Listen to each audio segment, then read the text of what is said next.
Hello and welcome to another episode of an unexpected podcast. Today with us we have Matt, myself, Mick, Rainier, Tim, and joining us from Poland we have Jakub Krochmal. On today's episode we're going to be talking about Polish meta, which is why I'm the one introducing it because Tim, Rainier, and Matt are incapable of pronouncing Polish names, so Yes. we thought it would be correct for me to do it. So we're going to talk about Polish SBG. We're also going to talk about the new dwarves.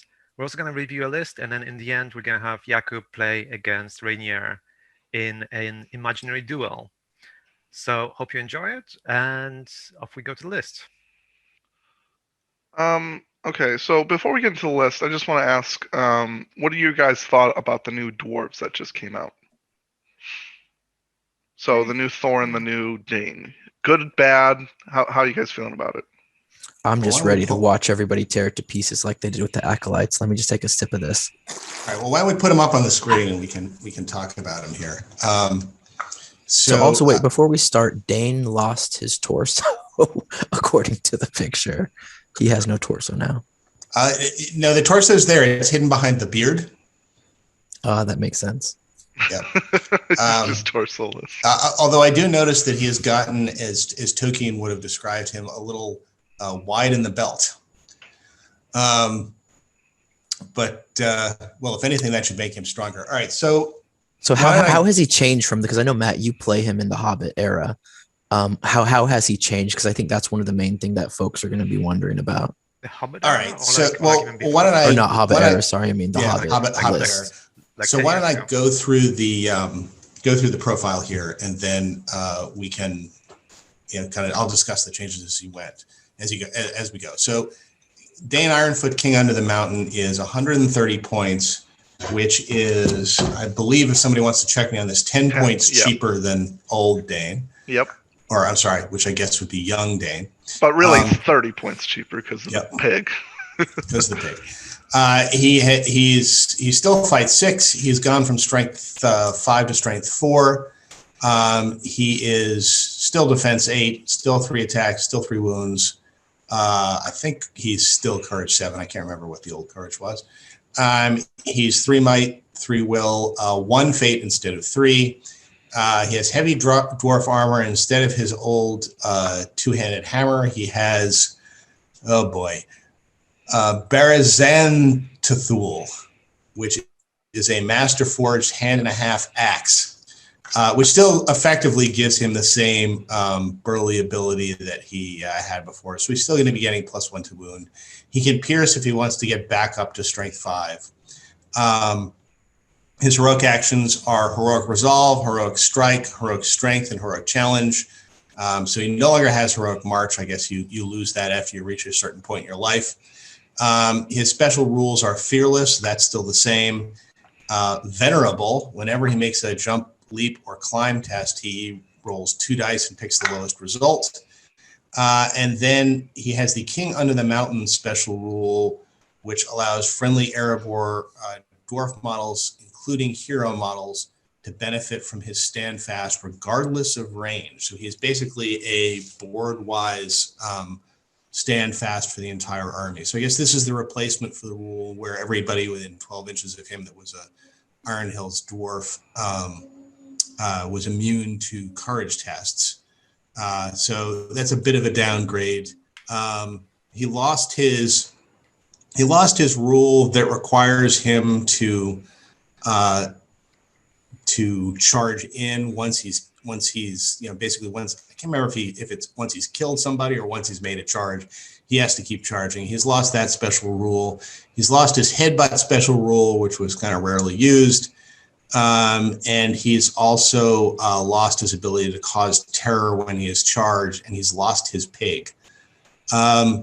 So he's lost quite a bit for only a 10-point discount. So I think it's fair to say that if all other things being equal, he's got his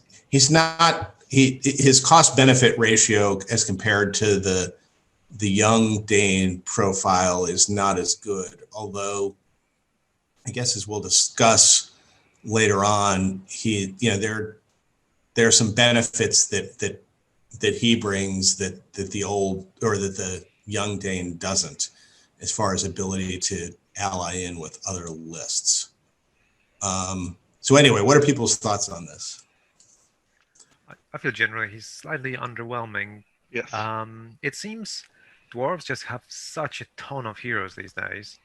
I suppose the difficulty with creating nuance is that unless you put something really special, it's like, oh yeah, well, he's just like the other five.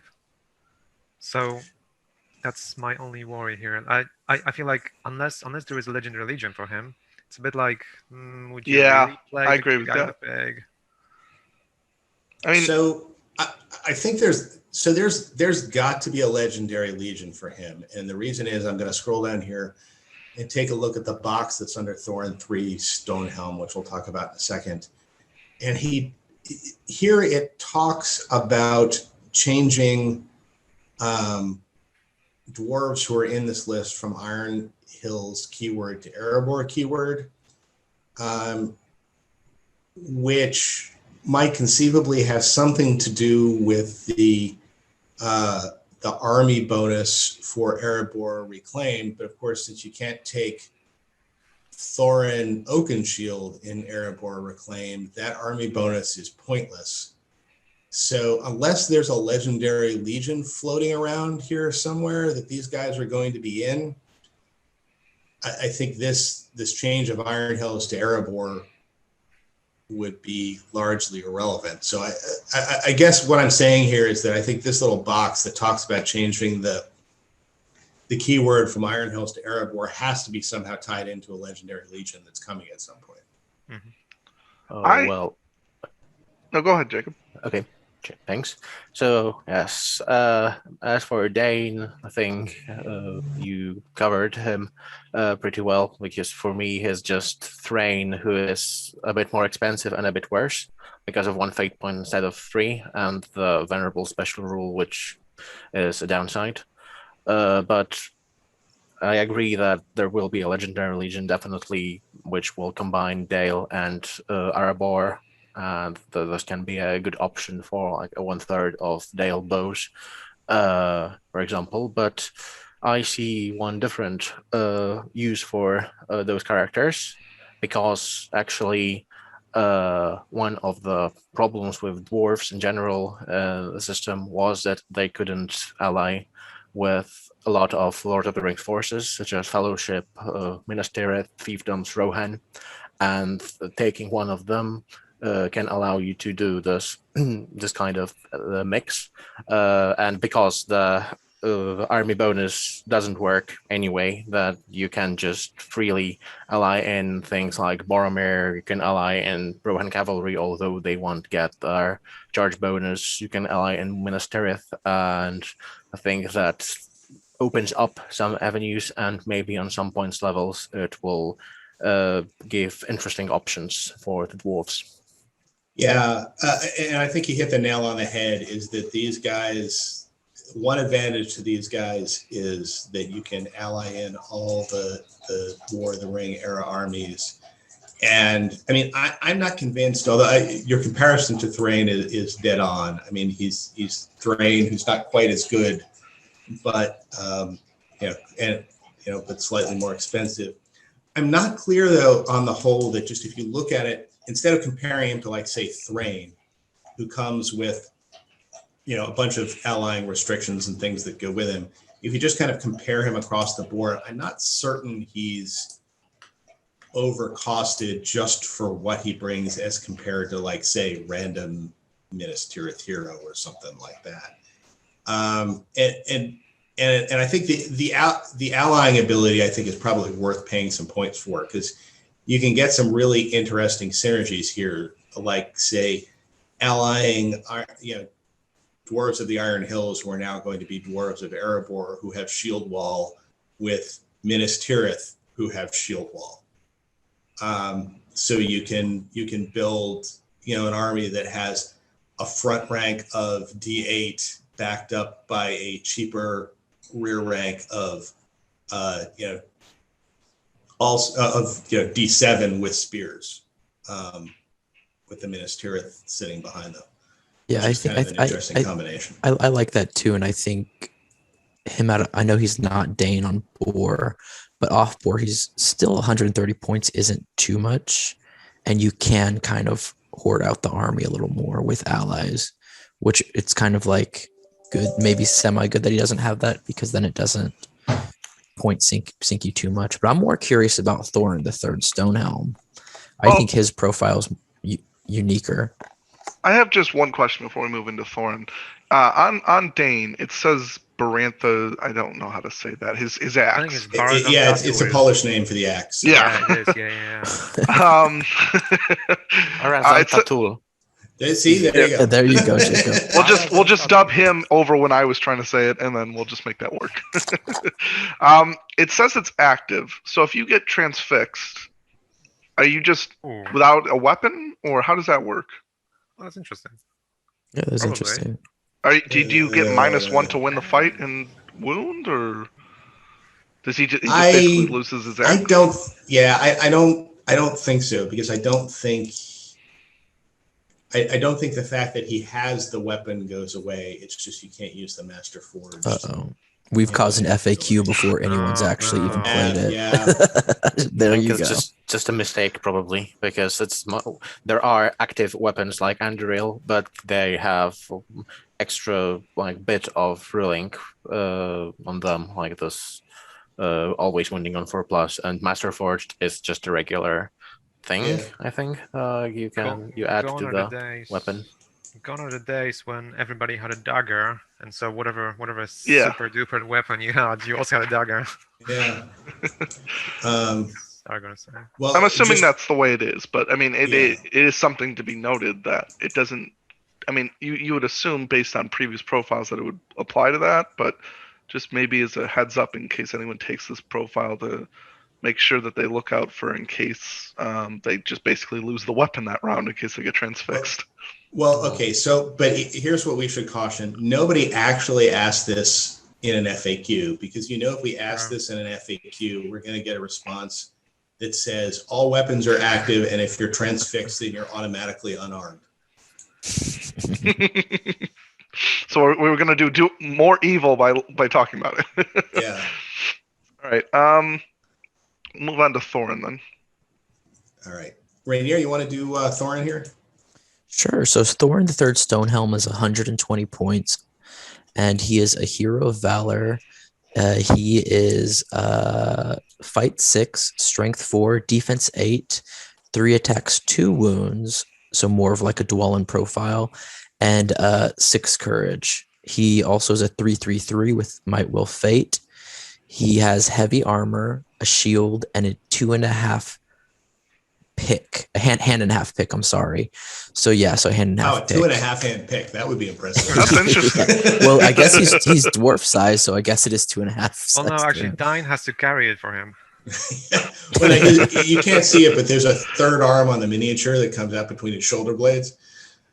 Yeah. So he has heroic strike, heroic strength, and his sleeper is heroic defense, which I know we've talked about a lot on the show, which is actually a pretty good thing. His special rule is cool-headed.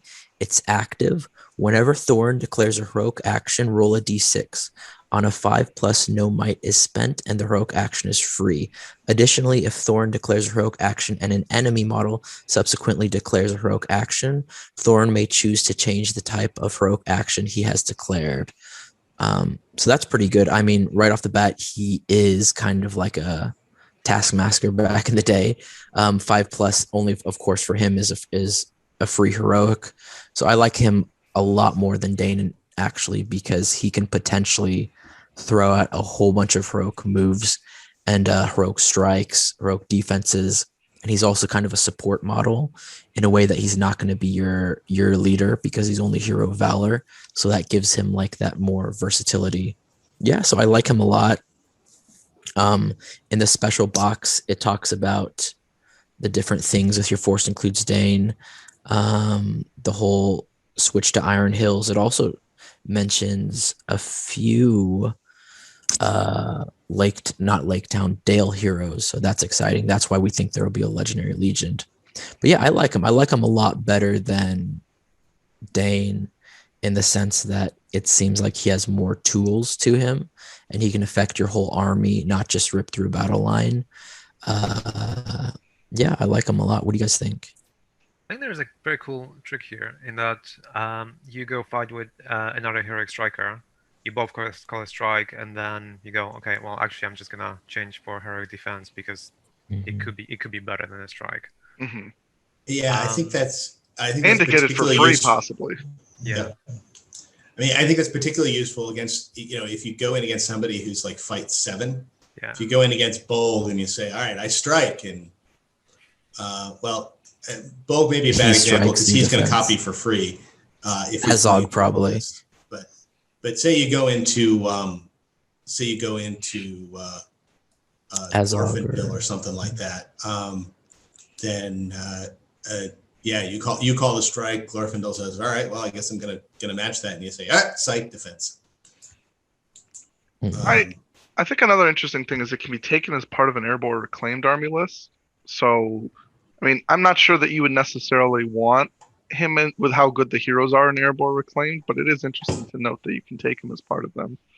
I don't know. I believe personally, obviously, Dane gets the +1 to wound with his axe, whereas Thorin doesn't. But I think I'd rather have Thorin over Dane in most situations. The 5+ free point of might and the ability to change. Plus, he has strike, strength, and strength doesn't matter, but strike and defense. And he only really you compare him to Dane's profile. He's 10 points cheaper.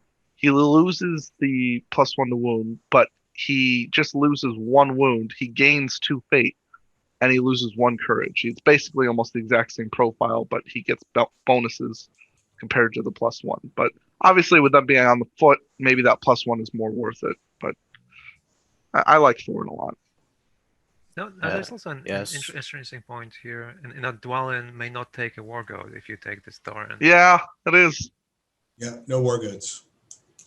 But you can take this one dwarf with axe in his head, and it's quite sad that for 8 years they haven't managed to actually take this axe. If they managed to get the axe out of his head, though, nobody would bother to take him. So the whole point is you take the axe out of his head during the battle to get the bonuses. Right. If they took the axe out surgically, then his usefulness would be at an end. Yeah. Sweet. I think that's about it. It's cool to see the new profiles. That's exciting. Yeah, I'm someone who's more of a dwarf than elf player, but yeah, who doesn't want to see part of the? At least part of the books, not really part of the movies, when they're getting attacked from Erebor. That's really cool that they're introducing that into the game. I know a lot of people probably want to run a legendary legion based on that, so that'll be really cool to see if they do that. Yeah, it's also going to be fun to have them paired up with Dale again. Yep, that'll definitely be awesome to see on the table if someone takes that.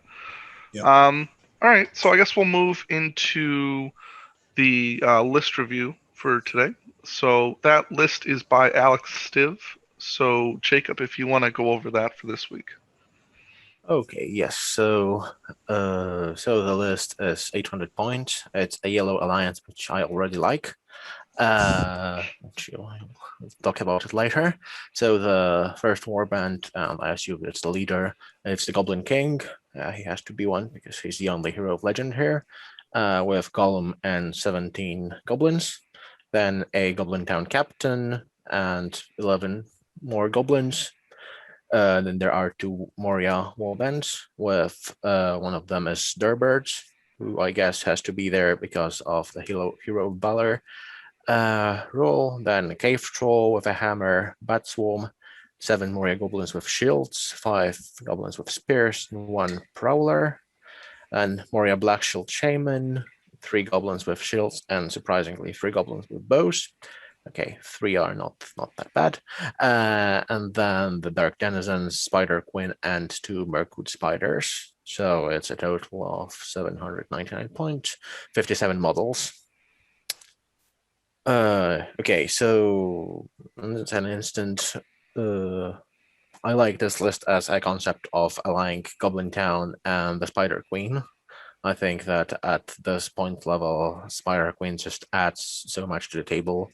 She's one of, I think, if we call broken heroes that costs far too little for what they do, Spider Queen would be on like very top of the list.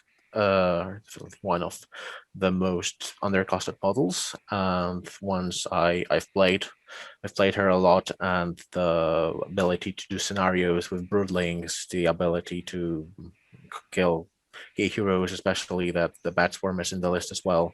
It's amazing. But apart from that, I wonder if the Moria bit is really necessary there, or is it just to bring like something interesting here? Because the regular goblins, they don't really stack up very well with the. I mean, you can't if you the Goblin Town goblins are obviously at 1 point cheaper, and then they can't support Moria goblins with shields. So yes, they have a bit less defense, but they have picks. So that gives them the strength 4 ability that Goblin Town loves to abuse. And yeah, Durbirds, it's not really with the Goblin King, Spider Queen, Bat Swarms and stuff. I don't think there's much reason. I mean, I don't think anyone would take Durbirds if they didn't have to.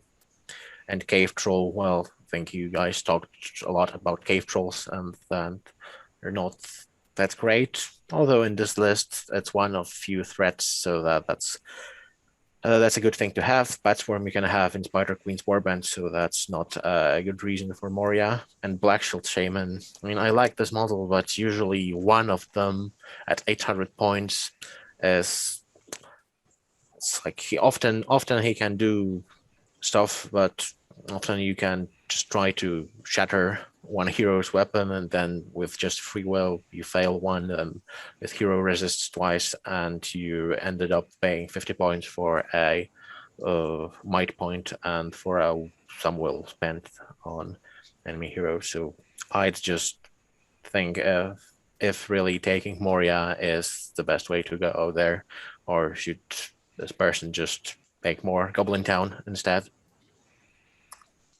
Okay. So anyone else to add something? I think it's interesting though with the so I mean you look at the list as a whole, and you've got a big hero in the Goblin King. You've got Gollum to try to help him out. You've got the numbers at 57, although you probably want to push more towards maybe mid 60s at 800 points. So I'd say it's a little bit low on numbers, but you also have a Cave Troll, you have a Bat Swarm, you have Spider Queen with 2 spiders. It looks like it's got all the kind of bigger hero kind of components to it.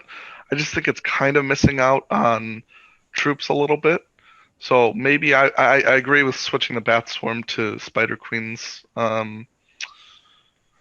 warband, and I'm not sure about the Troll, but again, maybe other people would prefer to have it in there. I think when you have the Spider Queen with a Black Shield Shaman with the Goblin King, I think maybe you can afford to get rid of the Cave Troll and add a little bit more numbers to this list. But what do you guys think? So my thought would be, because I think I agree with Jacob that on its own, given that you can take the Bat Swarms with the Spider Queen, I mean, Durbers does add a strike. You can have Grinach, otherwise he also adds strike. You can have Grinach. Durbers is a little higher and is a little tougher. But I think if you're going to add in Moria, I think the way to do it would be to find some points somewhere and replace the Moria Black Shield Shaman with Drozag the Beastcaller, and start amping up your spiders. So you have super spiders, or if you want, super bat swarms, with the enraged beast spell, which I can't remember the stats off the top of my head right now, but if I recall kind of jacks up the fight and the attacks by what, 3 or something like By that? two. By two. Two, yeah, all right. And strength So, as well. which would make for a very scary spider queen and some scary spiders or even some scary bat swarms. And I think probably to do that, I mean, the cave troll is another threat, and it's another threat that can hurl, and I don't mean to downgrade that, but I think if you went with the beast caller option, then I think probably what you would end up doing is getting rid of the cave troll. You'd have to put 40 points into the Moria Black Shield Shaman to turn him into the beast caller. And then you have another 40 points left over, which you could buy another goblin somewhere and throw a second bat swarm in somewhere. Because I think bat swarms in this list are going to be really useful.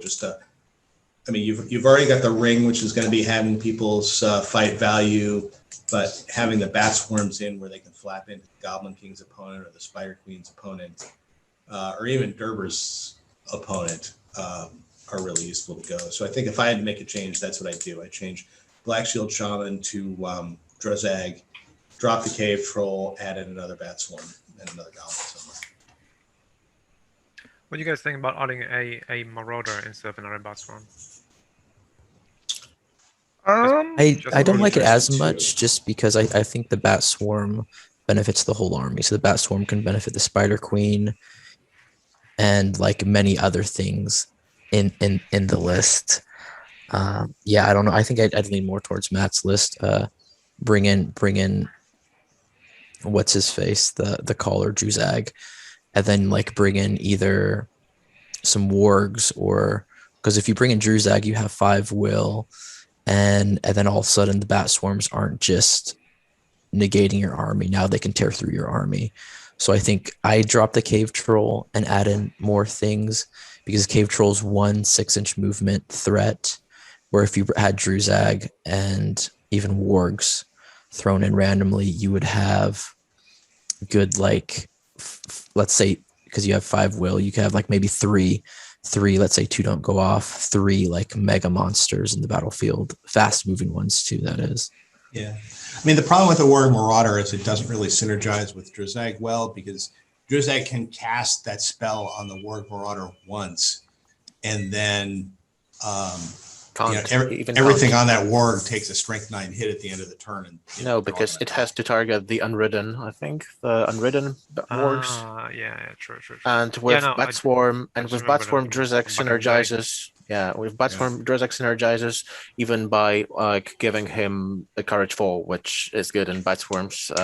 Their main problem is when you're because usually you think you want to reduce the fight, cause terror, and then one Bat Swarm may have difficulties to make it there. And if you have 2, and if they both have Courage 4, it's good. And yeah, I definitely like the idea of Druzag, him, and the Spider Queen as a terrifying combination. I've used a lot.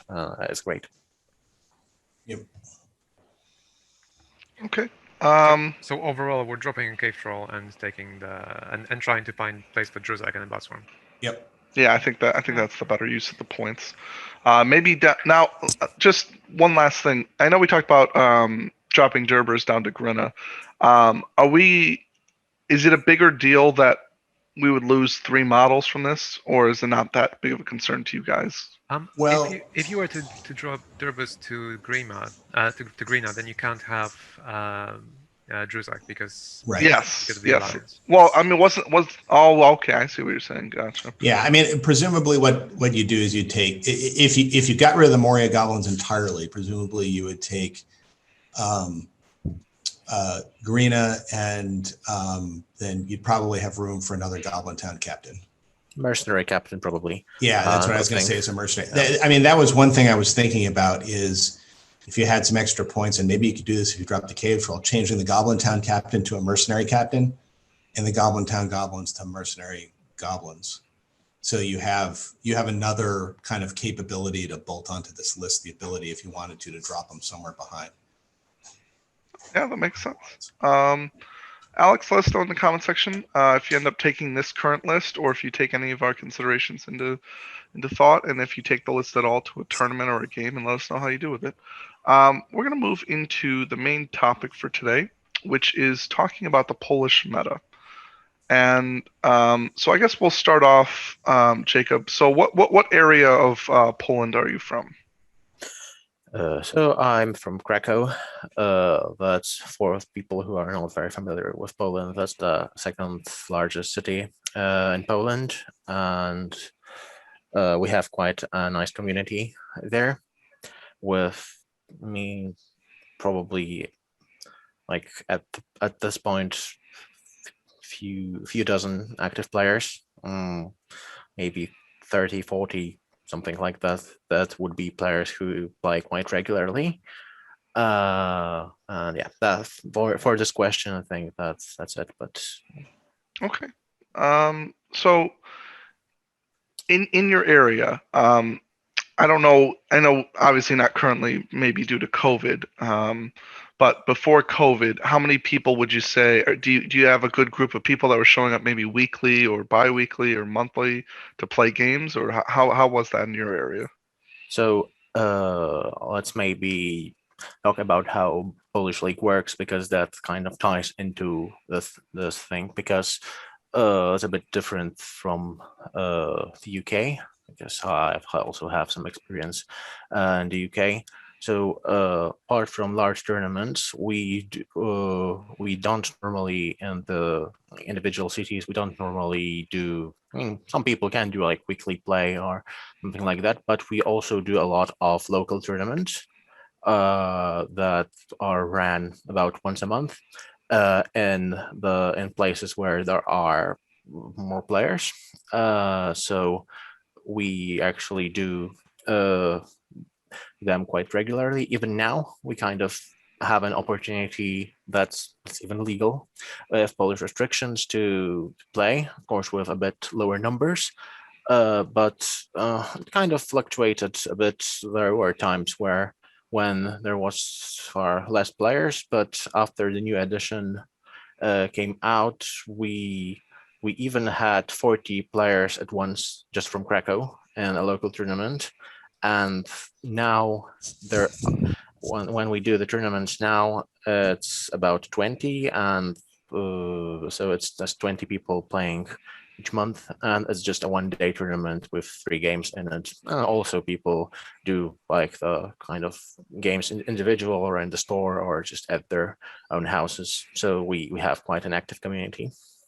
How I have a question. How big were your tournaments getting in like the heyday, like when you guys were doing really, really well before COVID? Oh, they were like bigger than the initial articles. Like, correct me if I'm wrong, but like I think around 2000 and I don't know 10 or 12, there was like 150 or 140 something person tournament that was basically happening once a year in Warsaw, called the Polish Team Championships, and they've been going on for quite a while, like since mid 2000s, and then I think Jacob, there was like what 100 and something people in 2019 at like a big tournament as well. So okay, let's maybe actually like go into the Polish league from the start, and then we could see. So yes, the Polish league. I mean, it's older than my experience of playing this game at tournaments. It's older than GBHL. It's older than GBHL. I think it might be one of the oldest or even the oldest league that runs and is kind of active. But my first experience with the league was back in 2009. And even then, it was kind of a peak of popularity, a bit before the blue books came out. So there were the supplements like Mordor, Harad, and stuff. They were added. So yes, back then there were tournaments with I think maybe 50 to 80 to 100 players at single tournaments. So maybe how the Polish league works. Let's just go fluently into this, because for the like national major tournaments, we kind of traditionally have a fixed number of them. That's about the fixed number. So it's typically like 9 to 10 big tournaments a year in all the different cities around Poland. And then at the end of the year, there is the Polish team championships, which is and kind of always have been the biggest tournament, because even people who just play in their own city, they often like form, it's 4-player teams, and a lot of players they wouldn't normally travel into different cities, but they went there. So I think the biggest team championships were back around 2009, 2010, with around 150 players. Then I played in the Polish league back then, from 2009 I think to 2011, and then I had a few years of break from the game or from the Polish league. But from what I know, from what other people told me, the kind with the Hobbit, when the Hobbit came out, it also kind of died down. I think the smallest team championships were like 30 or 40 people, something like that. But then it's not even after the new edition, but a bit before the new edition, our league got up to speed again. And actually 2019, which was the last pre-COVID year, had, in 2018 and 2019, they both had a really great number of players, with our not local, but those national tournaments actually organized the largest of them since 2009, which had 87 players. And it was a singles tournament. And then the Polish Team Championships had, I think, in 2018, it was around 130 players, and in 2019, about 140. And I'm pretty sure that when we can do this thing again, then we'll get back to this kind of levels. So how did that evolve? I mean, I guess what I'm asking is, I mean, why did Lord of the Rings catch on in Poland to the extent that it did? Yeah, so much more so than probably per capita any place else in the world. Mhm. that's the thing I'm also asking myself a lot. Yeah. Yeah, is the Lord of the Rings like known like well in Polish culture, or Well, like is wargaming known well in Polish like gaming so- culture and stuff like so that's that? the thing. Wargaming itself is actually quite big in Polish culture, because Mhm. I know the Polish Warhammer community is huge as well, and I'm pretty sure that there's a big following of 40K. So I think it must just be like a natural thing. And the other thing is also, um, from my experience of playing in the Polish league, because like I've been living in the UK primarily for the last 15 years, but sometimes I went to some Polish tournaments over the years. And one thing I noticed that's very different to the UK is that, um, let's say a lot of tournaments get hosted in, let's say, schools, and you might have a sports hall where the tournament is going to take place. And then once people come to the sports hall, they play, and then a lot of people don't actually stay in hotels. Like there's not necessarily additional costs and things like that. You basically just bring a sleeping bag, and you can either sleep in the sports hall, or you sleep in, like, in classrooms and things like that. So there was a thing which I remember attending, like 2011, 2010, or something like that. So I'm actually wondering how whether that's still the case these days. Not really, but Oh, okay, okay. okay, I can do this. So about the popularity of Lord of the Rings or wargaming. I think, of course, the Middle Earth threat, the magazines were a big hit, and it was also a thing that brought me into the hobby. Well, I was like 7 or something like that when they came out, so it's not that I started going to the tournaments instantly, but there are a lot of people who bought them, and even now when we recruit new players, like most of the new players today are the people who collected at some point those magazines and just found them in the attic and just wanted to know if this thing still lives, and then when they find out that there is a nice community, they start playing. But about this phenomenon, I think that in Poland we are very competitive in nature, and while, for example, in the UK, I don't know how it's how the case is in the US. I mean, there are a lot of people who collect, maybe play narrative, something like that, but then they don't really do tournaments because they think like that's not like how they prefer to play the game. And in Poland, I don't really know any players who don't play tournaments. It's just a normal thing, and everyone's going to them. Hey, there are some people who don't play, who just collect and paint the models, and they're not taking part. But I think the much larger fraction of the people actually do play. So that might be a reason for the popularity.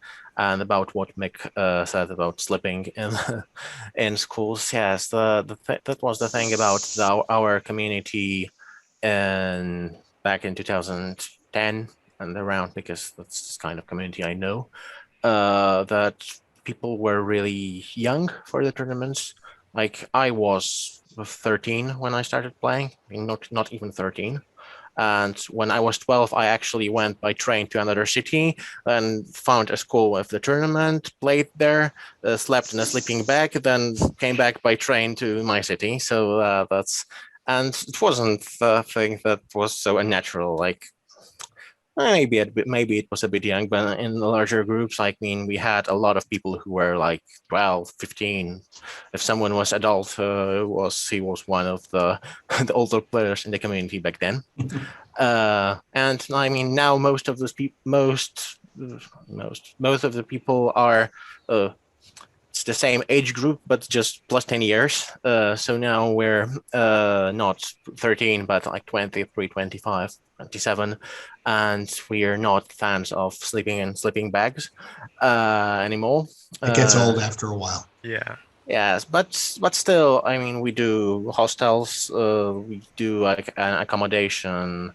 That's really cheap, and we often like do, for example, like renting a house for multiple people, like grills, and generally being very.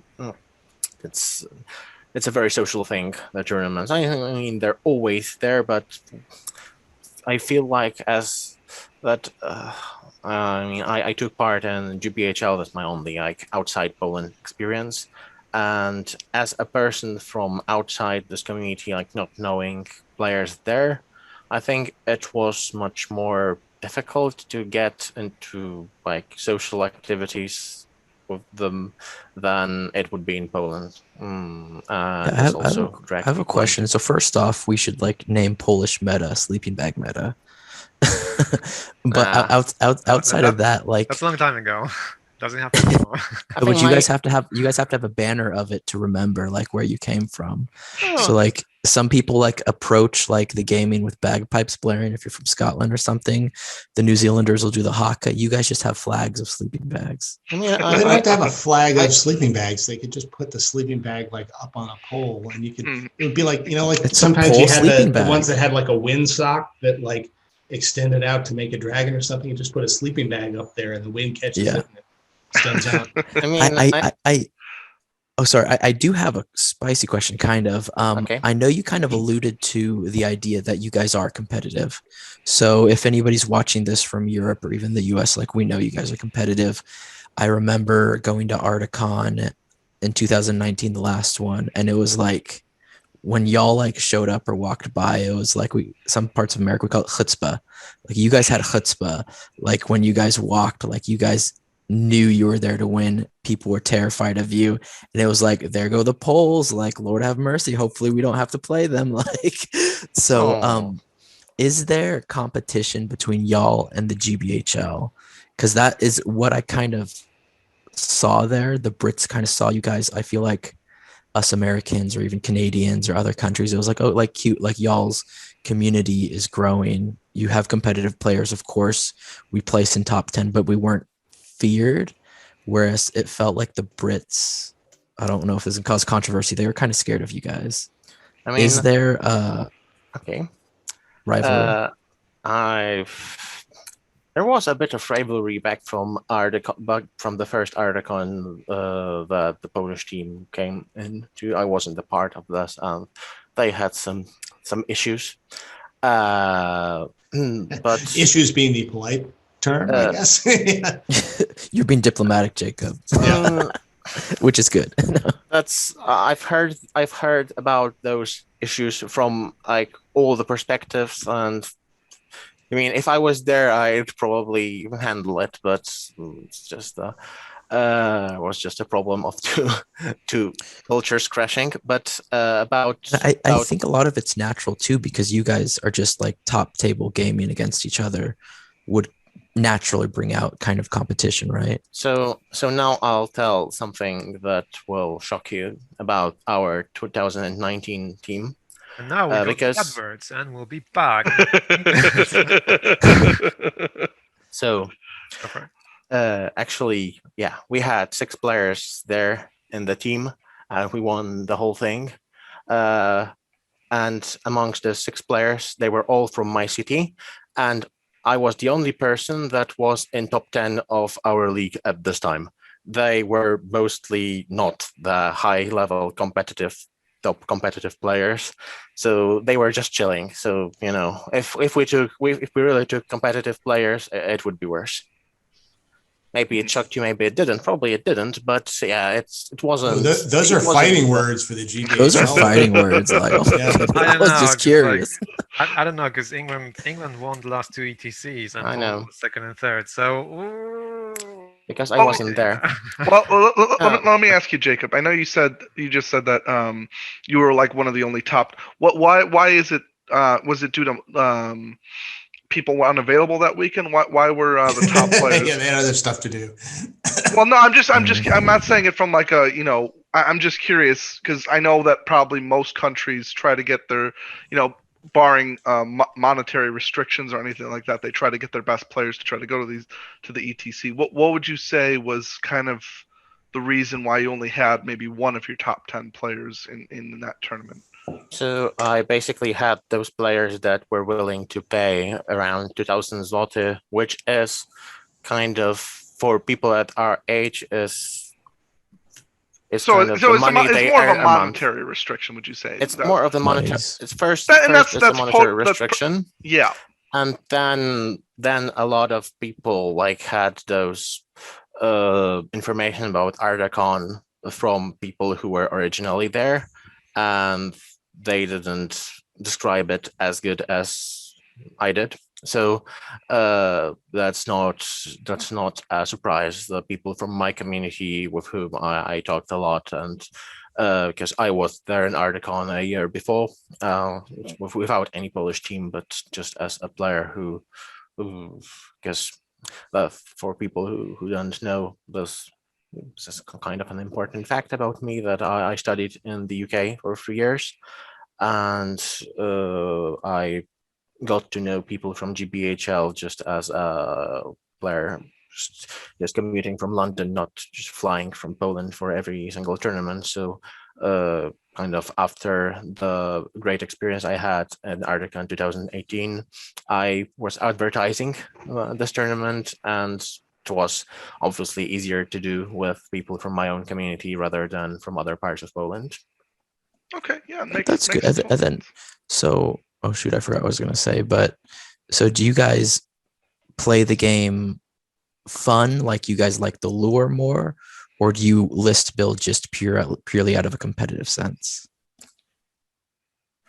So the list building, I mean, there are obviously people who are more like lore driven, but we always like try to do the list competitive. And there's just one thing I said, and maybe maybe some viewers would interpret it wrong. I'm not saying that's like the top players from Poland would just smash everyone to bits, because I still believe that that ETC shows that there are top players in GBHL who can definitely compete with us, who can probably beat most of our players. But if we took like a mid-table player from Poland and compare him to mid-table players from, for example, UK, it's not even about the skill, but about the lists.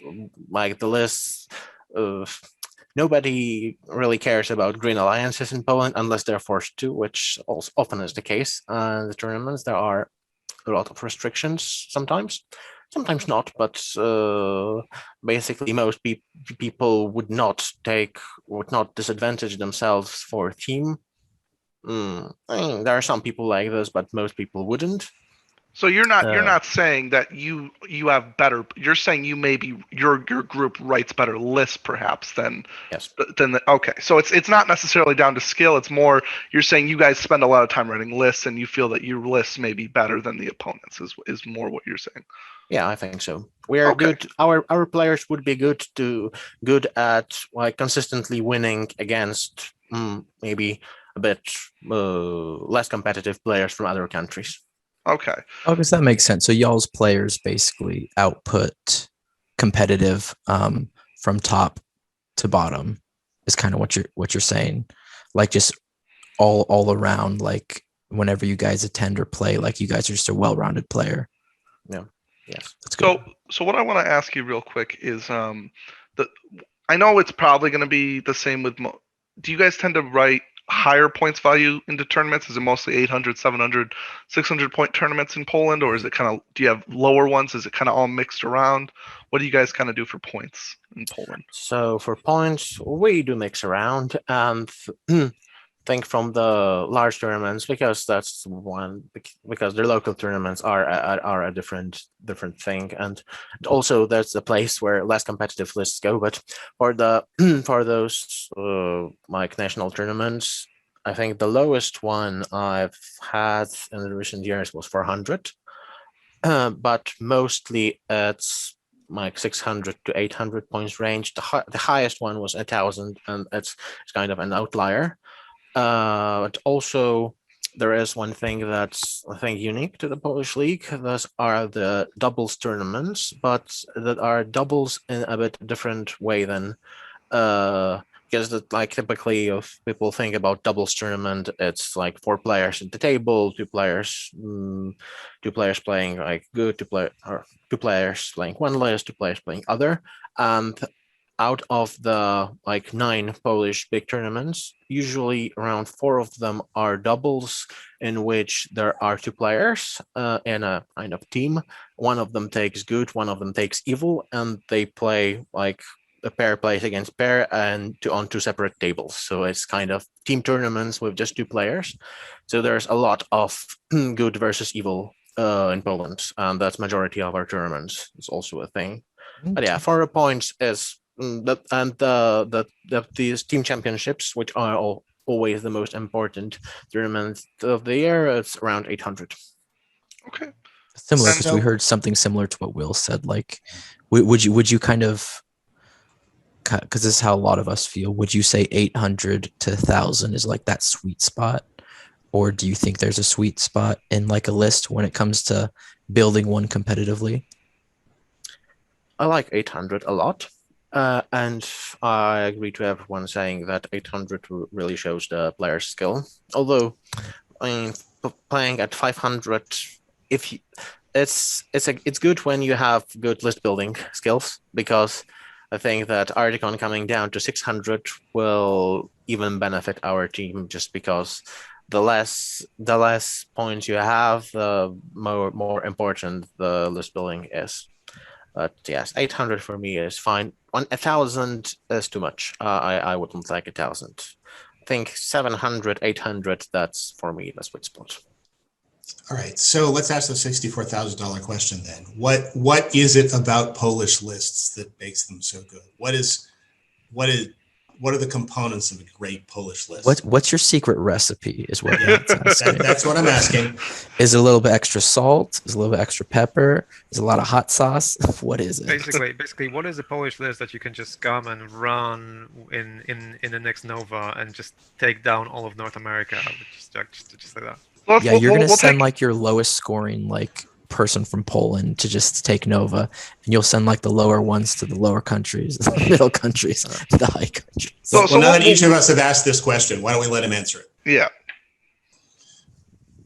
Okay, so I don't think there is a single recipe for a Polish list, but well, I'd say there are certain types of lists that are very popular, and there's also changes tournament to tournament, but from things that at higher points, say 800, I've seen a lot are like first of all, Yellow Alliance. Yeah, now it's not Red, because Red Alliances were popular in Poland well before they were popular in the UK. Of course, it's not even before the Red Alliance FAQ, because Red Alliance FAQ didn't really change much, but the Shade nerf did. So back then, I'd say the Polish list is Hunter Orcs, Moranon Orcs, Shadow Lord, Shade, and Spider Queen maybe, or something like that.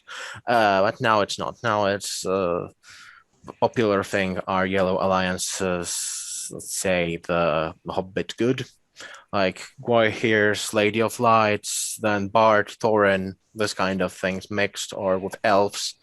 The kind of well-rounded lists that can have the tools to handle every scenario, or most of the scenarios, or from evil like Mordors with Harads. A lot of Spider Queens. We tend to the good models, the models that are undercosted, tend to run a lot in Poland, and people, especially top players, want to just cram them into any list they'd like, or they could fit. Also, the one type of list that was very popular definitely before some FAQs, was the Uruk-hai demolition teams. Not even in the Legion, but a list built around. Okay, that's one more competitive thing from Poland, like drowning your own troops, trampling them with mumex, blowing them up whenever the scenario allowed it. That's the kind of normal thing to us.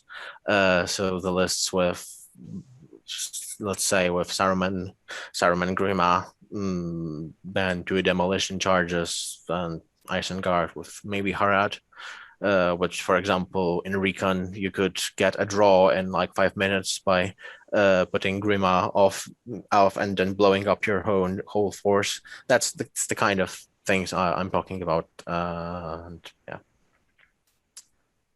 Okay. I guess I'll move it on to kind of the last question, which we have is, why do people in your area tend to get into the game? So why do people in Poland get into the game for you? I can't say for everyone, of course, but well, yes, you can, because you're the Polish representative on the podcast. So you're you by represent definition the whole saying country. everything. We told this to Will. You represent all of, not just Krakow, like every single city, Hamlet, even Polish people, because there's a lot of Poles in America, Polish Americans. You represent them too. Yep. There's like 10 million Polish Americans, I think. It's like one of the biggest minorities. Yeah, you are the voice, Jacob. You are the voice of Poland. So the rest of the world waits on your pronouncement. I think there is a singing competition called The Voice of Poland, actually, as well. Yes, there is, but I didn't want to about this. So I would like to hope that it's for the people, for the competition. I mean, Definitely not because they want to recreate scenes from the movies or from the books. I wouldn't say that, but I hope we have a good time playing, and a lot of people also seem to think that way. So it's just for a group or a community, I think mostly, and for drinking, obviously. We welcome you to Poland. We have cheap alcohol. So It's interesting to think about because you guys obviously, and I know Will Champion was on this with the Brits. You guys have like such a history of the game, to where it's like when you come, you come to throw dice. Where in America, it's like a completely different story. There's so many people now getting into the game that just want to bring theme things, like they just want to recreate something from the movie or something from the books and something like that. So it is interesting seeing like the contrast. yeah, we have people who come in and they start with this, they get smashed, and then they slowly. I mean, some of them resign, but they slowly like turn into those. That's the thing with competitive scene, that if there's enough of it, then most people will gravitate towards it, I guess. So No, it's it's kind of like a like the rite of passage. Like they come yeah. and smash. No, you're not getting your sleeping bag today. Go home. Also, What were you saying, Tim? Sorry. No, what I was going to ask is, so imagine somebody had either come from, let's say, Warhammer 40K or another game, or let's say they didn't play miniatures at all. Do you find that they get into it simply because it is Lord of the Rings, or do you find that they see the game mechanics of it and they like it for that reason? Would you say? there aren't many people who don't know Lord of the Rings. I mean, vast majority of us like Lord of the Rings, and that's the thing that kind of interests people. But the game mechanics, uh, oh, I think the good thing about the game mechanics is that they are really easy to learn, and for the new people, it's a good thing. And also, okay, one thing I can add is that in basically all the communities in Poland, all the tournaments in Poland, is very easy to just borrow any list you like. There are people who literally come to a tournament with just, I mean, spare pants for the Sunday and maybe some dice, and they just get their models. So that's very welcoming for people. And I think in like 40K, when someone collects an army and just takes this army and takes the same thing, it's much more difficult. So it's a lower entry barrier with a lot of also secondhand, like used miniatures with let's say books which are in which are available in the internet for people who want them. That's all. I mean, Okay, if they had to, could they borrow a pair of spare pants? I Or is that wouldn't discouraged? see. I think everyone would be fine with them just wearing the same pair. What if they need an extra because they saw how good someone's list is and they kind of had an accident? Oh, let's not. Come on, guys! Come on, guys! Come on, guys! Well, all right. So let me ask one last meta question. One of the things we do on this podcast quite often is we do like lists of like the top 5 X or the top 5 Y. If you had to list like the top 5 figures that are most likely to show up in a Polish list, what would the list be? So, Lady of Light, definitely. I'd say it's in no particular order. Definitely Lady of Light, Spider Queen, Suladan, Boromir of Gondor, and then the 5th one would be Gwaihir, maybe. Gwaihir Bard, Shadow Lord. If I didn't say Shadow Lord, that he would be in top 5, like 100%. So if I can add also one kind of thing about Polish League's history, because you guys don't know it and a lot of players wouldn't. That's also an interesting thing about us. Maybe it's also maybe it answers a question about the entry barriers for the people, because in Poland there are a lot of players who think they're smarter than GW and the rules writers. And, I mean, sometimes it was kind of true, but no, it's not that much. But we've actually had 2 editions, or there were 2 instances, one in around Legions of Middle Earth, and one just before the new edition came out, when we've actually used our own set of profiles for the game, which were based on the originals, but first of all translated to Polish, was this version. So it was much easier for, in the back in 2009 and stuff, it was a very important factor for a lot of people. We had a core rulebook that was translated, that was just in Polish version, available as normally. But then the rules for individual models, like getting them translated, was a good thing for all the players who were like 13 or something. They weren't that proficient English speakers. But yeah, we've had this twice. There were 2 instances where we basically had the system which was like the core rules were the same as in the rest of the world, but then the army lists were not. And I think the second instance, which was around like 2015, 2016, just when the system was at its lowest and when everyone kind of expected GW to just pull a plug out and just leave the system. We had like the lowest number of players in each tournament, this kind of thing, even though a lot of those profiles were not really balanced, but they were at least updated regularly, and it helped bring our community to life. But now we play and now we use the standard rules. We don't add our own ideas. I hope it stays that way, because it's good for the game. I might just add something to that, because when I was quite active in the on the Polish forums, like about 10 years ago, when the thing you mentioned about there being like a separate system almost, there was a thing where some tournaments would run the Legions of Middle Earth, and then those tournaments would follow all of the general GW restrictions on allying. But then there was like a different system which the Polish league used, where you had different alliances and like different army lists. So it was actually really interesting to then compare the army lists between how people were building for legions versus how they were building for the other one. Yeah. But there was an interesting situation that in 2009.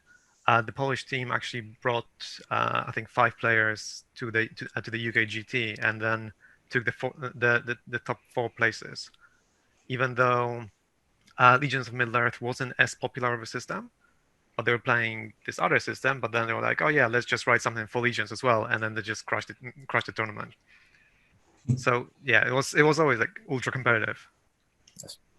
Okay. But GBHL gets better. I can see already, like, getting a lot of competitive tournaments means more players just become better. So okay, it wouldn't be like this now. Okay. Yeah, that's kind of the Polish meta.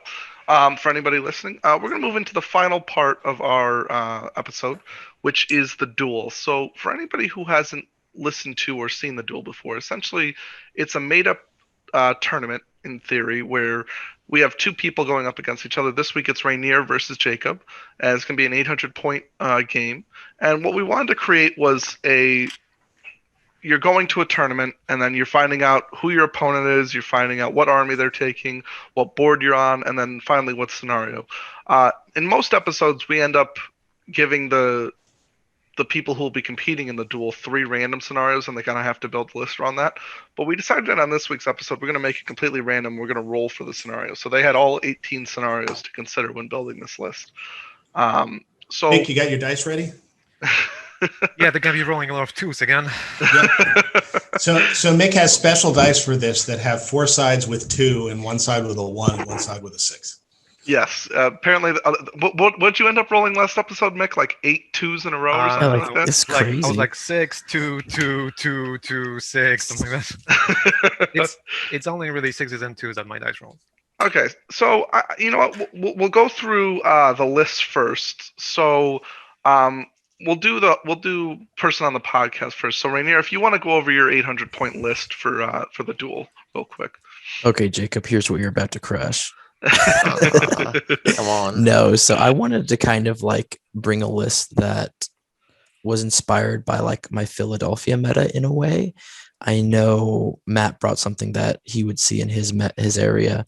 So yeah, I wanted to bring something that I don't really play, but I've seen variations of it played. And in Philadelphia, we do kind of stick towards the majority of us historical green legions. Some of us dabble in the yellow, but none of us have ever dabbled in the red competitively. So I wanted to bring something kind of themey. We think of like a model that we really like and want to play, then we build around it competitively. We play locally, make it more competitive, play regionally, make it more competitive, until we could like maybe travel internationally and play it, a refined version of it competitively. So I am bringing an 800 point list, and here's where it starts. The first model is the Belrog. So I've got the Belrog. He's leading 5 goblins with spear, 7 with shield. Then after that, I have Druzag leading 1 bat swarm, 1 warg, and I think this is 6 or 8 models. 4 with shield, or 4 with spear, 4 with no shield or spear. Then I have a captain leading 1 warg and 9 warriors, 6 with shield and 3 with spear. And then my last warband is Groblog leading 1 bat swarm, 1 warg, and 9 warriors, 3 of which have spear. So it's 45 models. Of course, the Belrog sticks out. You'll see probably how I play with him. He's like the big main thing in the list. A lot of people, when they see the Belrog, it's usually the Belrog and a whole bunch of bodies. I didn't want to take that route, just to make it a little more unique. So that's why I brought Druzag. So Druzag, I have 2 bat swarms and wargs. Druzag has 5 will.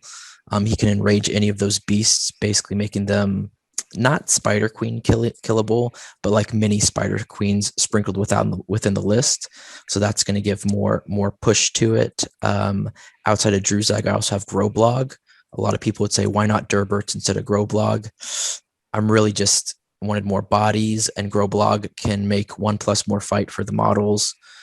They trap a model, another 1+ fight. So let's say he trapped a model, he's now can go up to fight 5. You add that to the bat swarm, and it actually works really good with him because he has heroic strike. So that's the combo right there. So the gist of the army is Belrog, bodies, and Druzag enraging a lot of things that could also work for objective holders, and Groblog going possibly with a bat swarm to tie up a mega hero with that. So yeah, that's the list. How many models is it, Rainier? 45. 45. Okay. Can you remind me of the heroes again? So Balrog, Spider Queen, Druzag, and Groblog. There's no Spider No, Queen. no Spider Oh Queen. no, sorry, there's more. Belrog, Druzag, Captain, Groblog. Yeah, okay, cool. And the non-goblin models are, I think, 3 bat swarms and 2 bat swarms and 4 wargs. Got it. Okay. Okay. All right. So Jacob, if you want to go over your list for this week. Okay. So I've decided to take lists that would be Polish. So first of all, I'll walk in just causing this terror aura, as you said, Artagon. But come in with chutzpah, Jacob. Come with chutzpah. You know what I'm talking about, Tim. Just be like, here I am. I don't know your strange language. So my foreigners in America. So my list is Yellow Alliance of 4 army lists. And the first warband is Prince Imrahil, who is the leader of the whole thing. And he leads 2 mounted knights of Dol Amrith, 1 knight of Dol Amrith on foot, and 12 men-at-arms. Then the second warband is Lothlorien, led by Haldir with Elven Bow. And Haldir leads 1 sentinel, 11 Galadrim warriors with shields, and 3 guards of the Galadrim court. And then there is the greatest combo of bodies in the whole game, which is Boromir of Gondor on horse without a shield, because who needs a shield? And Galadriel, Lady of Light. So I have a total of 34 models, with, for heroes, as I said, Imrahil, Haldir, Boromir of Gondor, and Lady of Light. That's my list. Interesting. Yeah. Okay. Very interesting. You said 34 models? 34, yes. All right. So- So we'll show the board real quick. So this will be the board that they'll be competing on. Matt, if you want to describe it. Oh 'cause wait, you're can very- I ask one more question to Jacob real quick? And what's the average size of an army that you see in Poland? I don't want to forget. I'm sorry guys. I know this isn't the place, but we asked Will this and it really caught my interest. Okay, so at 800, or because I think, Yeah, I because think it all 34 seems a little I For don't know, America, for yeah, America, for America, 34 it is seems a little low. small. So That's I why, think- because you said it's a typical Polish. I think it wasn't this combination wasn't really played in Poland often. So because pre FAQ, I started the LSR Boromir of Gondor thing until Jay banned it after I won 2 GBHL 100 tournaments with it. And so, yeah, 34 models is fine. I had 25, I think, in Ardacon, 750. But the average size, there are people with those kind of good mash up lists with like Bard, Thorin, Gwyhir's stuff. And this will be like around 30 models at 800, 30 something. And there are evil players who will bring much more, like maybe more than 50. So there are like 2 different tiers of thing. And then at lower points, it all differs because we often have like tournaments with fixed scenarios. Also, so it just depends. If you have, for example, Lord of Battle far in the tournament, then naturally, like people will bring less hordes. So it all depends. There's no one good solution. And maybe about my list, because you said something about how do you play yours. Maybe I'll do the same thing, not just say want this. So my list is around the idea of balance. So I think it has all the tools that a list needs, with a decent rank of like 11 elves, Lady of Light. So that's fight 5, that's Elven Blades. Then it's backed up by pikes who have the banner reroll from Imrahil.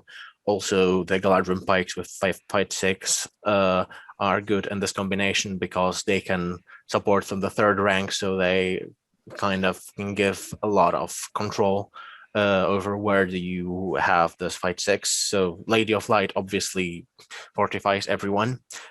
It's worse. It's probably worse after the Black Dart change, but still Fortify Spirit works for the horse. Just you need to roll those 6s to resist.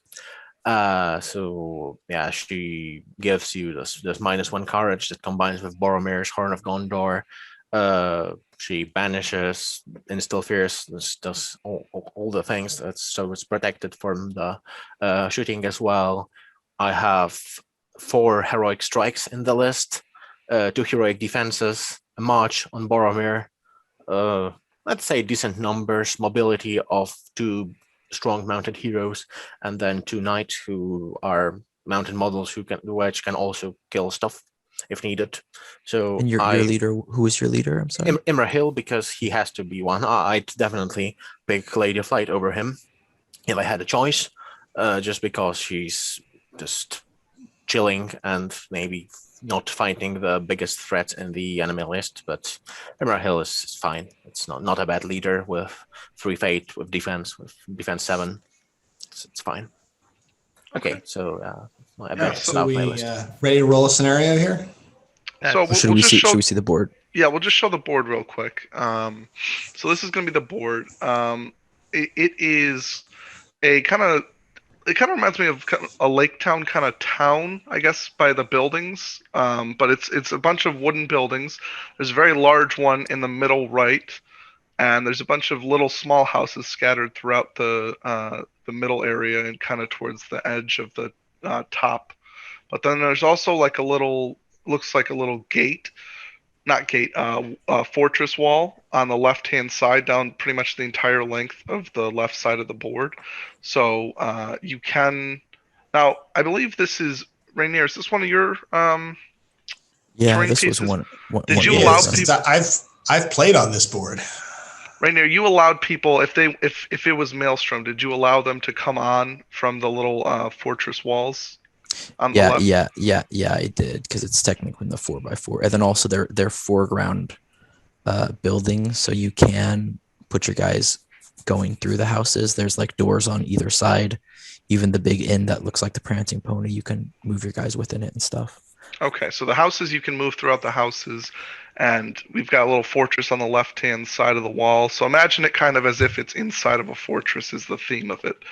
And you got a little bit of terrain pieces down on the ground. You got little models representing, certain statues, I suppose, is the way it's supposed to be themed out. You got a little wheelbarrow towards the middle of the map, and yeah, I mean that's kind of the map. Mick, if you want to roll one die, 1 through 6.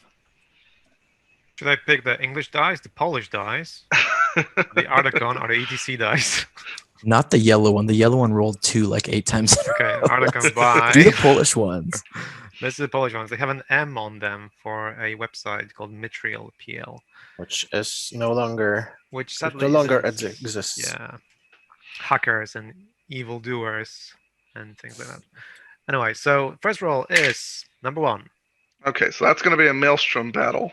If you want to roll one more die. They do that when they're nervous.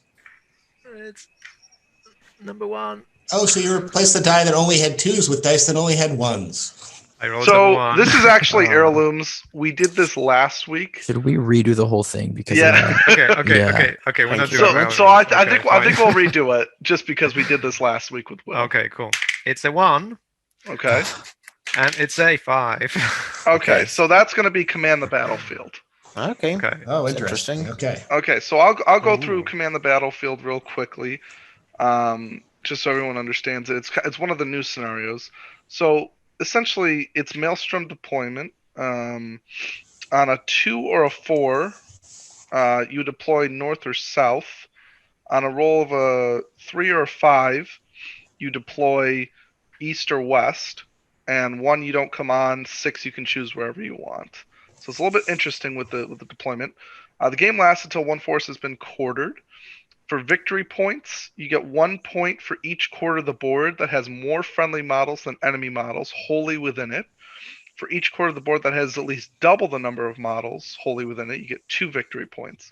You get 1 victory point for wounding the leader, 2 for killing, 1 for breaking the force, 2 for being unbroken. There's a rule called worthless land, and the center of the battlefield provides very little tactical value and is not much use to the force. Models wholly within 12 inches of the center of the battlefield do not count as being within any quarter of the battlefield for working out victory points.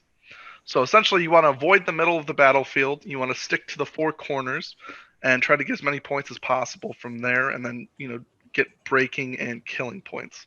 So Mick, if you want to roll a die for Rainier to see if he deploys first, and then a second die for Jacob to see if he'll deploy first. And while he's doing that, everybody That's ponder, in which military tradition does the ground in the center of the battlefield have little tactical value? When is that ever the case? Anyway, I'm going to pose that question. We can move on. Okay, so Rainier rolls a 1. Nick, we can use a Polish dice for me and then for Rainier. Okay. And you roll it's good to know. 6. Okay, so Jacob, it's you will be first. coming on first. So Yeah. pick your first warband that you'd like to come on. So now we have the most important question: which way is north and south? So we'll say the top of the picture is north, and we'll say the bottom is south. So Okay. anything. So up here is north, and then down here is south, east, west. Okay. So let's say I'll start with Imrahil. He's my 6. leader. Okay. So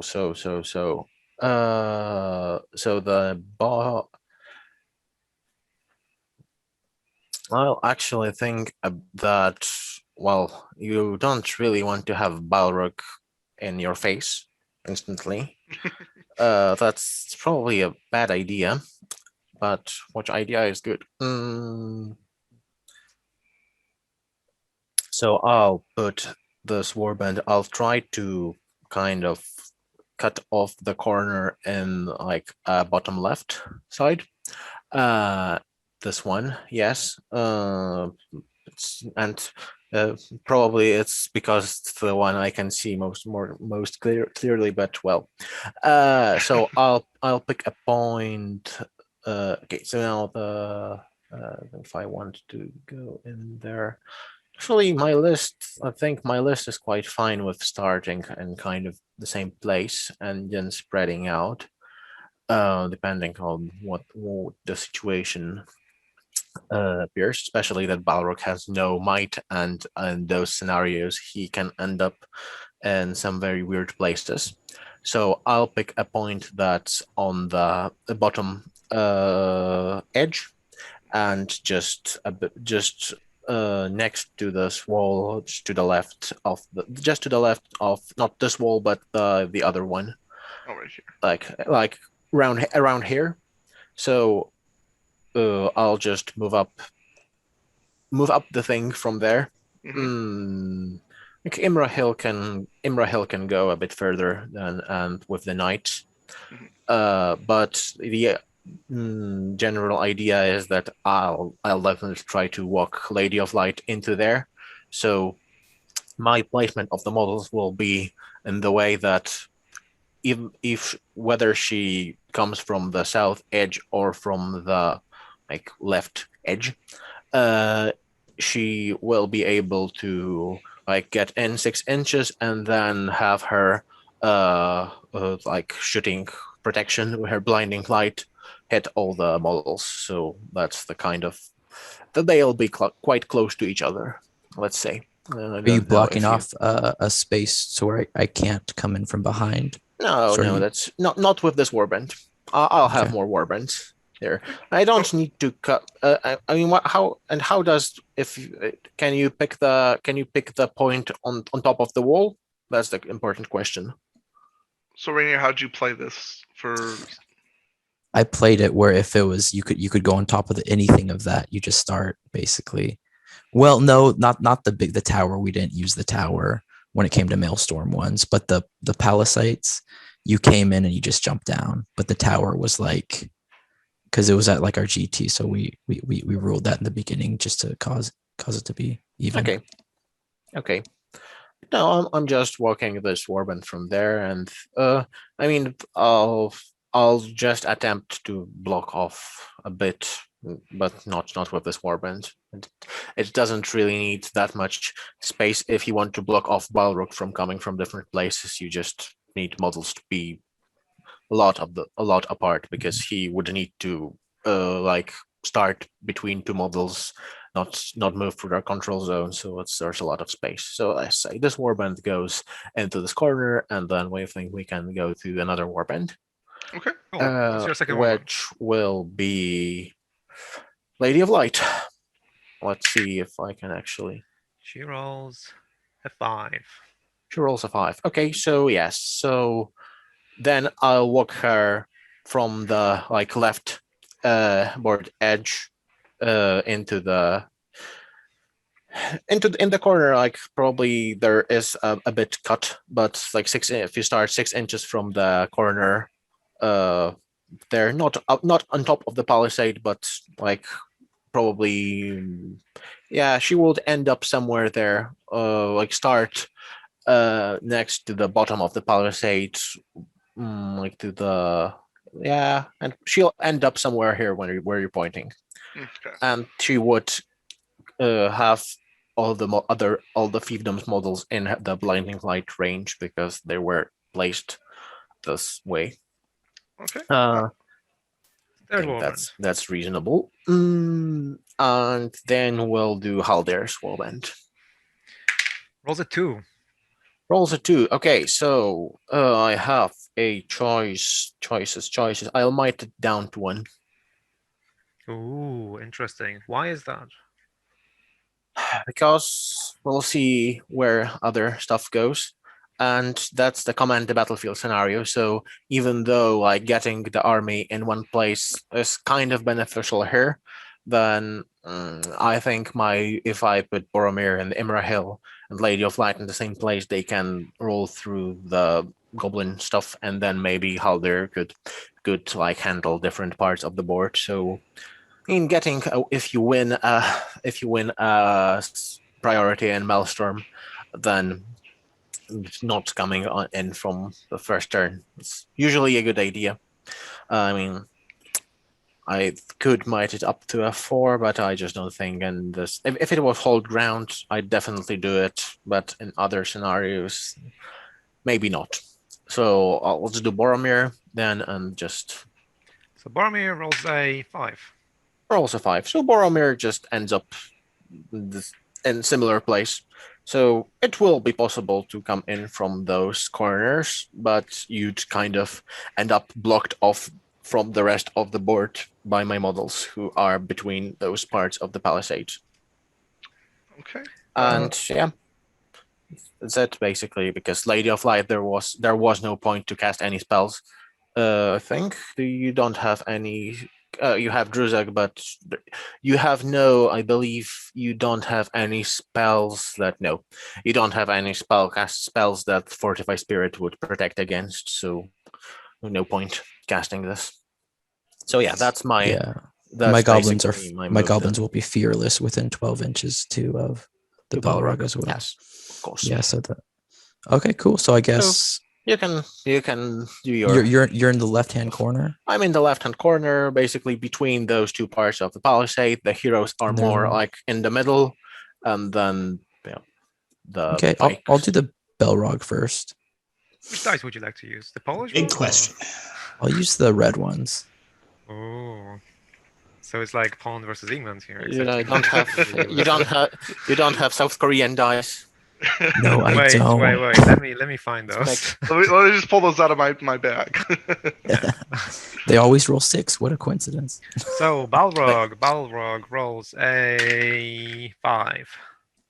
It was almost a 1, and then it flipped to 5. Let's see. So 5 means I can bring him north or south? East or west. East or west. I'm going to bring him in the left-hand corner. No, down where Jakob's stuff is. You want him right here? Yeah, I don't want him in the backside, but I want him to come on and be right in front of everything. Yeah. So like right where he's walking down the stair type thing. Yeah. Yeah, okay, yeah. So like right and here. I also want two people actually, preferably, to have candle lights as he comes on, so like the fire comes. And I want another person to play menacing music as well. So if you could do that, Mick. And do you want to be in the 8-inch range from any of my models to be able to whip them, perhaps? Yes, I want to prioritize Imrahil or Boromir to be within 8-inch range of them. And then the question is, like, is the wall size of Balrog or more than size of Balrog? Because like I don't think that if he walked down the stairs, then he'd be okay. Maybe he would be at 8 inches. It's hard to say without the measure, but yeah. Okay. And he is taller than it anyways. You did say Imrahil was going a little farther forward. Mm-hmm. Yeah. Okay. That's fine. That's fine. Yeah. So that's what I'm going for. I'm not positioning the goblins. There's not too many. Let me see how many goblins are in this warband. There are 13 in this warband. I'm not throwing the goblins to just die. I'm going to have them semi behind the Goblin King, ready to go. You mean the Balrog? Yes, the Balrog. So I'm going to have him some on the palisade, but it's where if you came up, you'd have to I'd be defending against a barrier. The other ones are going to be a little north of the Balrog in a way. Yeah, coming down that way. Not in front of the Balrog. The Balrog's going to lead it. They're going to kind of be semi in a V shape behind them. There you go. Yeah, that area right there, from the stair to kind of the box. I mean, of course they're not going that far, but like that's where they're heading towards, if that makes sense. It's So I got probably the be like Balrog. on the palisade and some stairs. Yeah, and stuff. yeah. Some of them will probably fall down and stuff.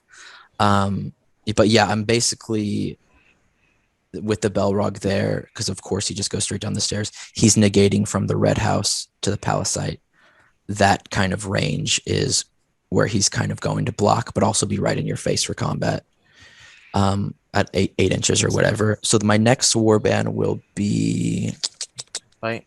By the way, guys, I have an idea for your podcast for those games. Like, probably if you just put this in any graphical program and just drew things on this image, it would be way easier for everyone. Yeah, like, if we've talked where about the warband that. is. Yeah. Let's see. Oh, yeah. I'm not Can saying actually do you should do this now, but it's a good idea. Like even in Word, you can. We've thought makes about doing. sense. Yeah. If we had any level of usually technical just- competence, we would do that. But We just until mess we around develop usually. that. Yeah, we just mess around usually, and we're like, hey, let's play international people. And now That's we're like, fine. oh shoot, we got to take this seriously. So the next one's gonna be Groblog. He's coming with a bat swarm. Can you roll that one for me with the British dice? Wait, it overrolled, so I'm going to use this pen to bring it back. So I'm not touching it. It's a 4. So What north does or that south? mean? North or south. North or south. So he's gonna come in.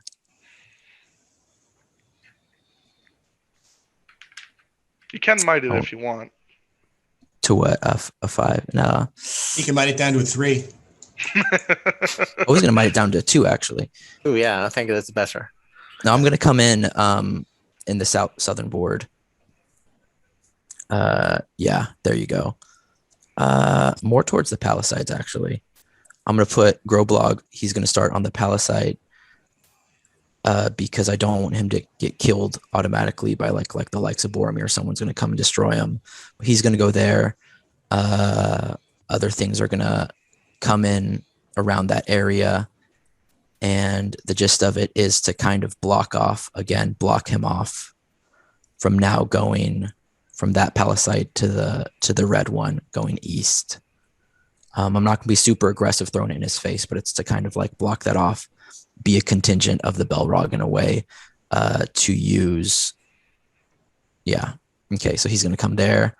The bat swarm is going to get out of the range. Well, I'll put the bat swarm up there too, in case he wants to jump into hero or something next turn, but he's not gonna, get killed. Okay, so the next one will be Druzag.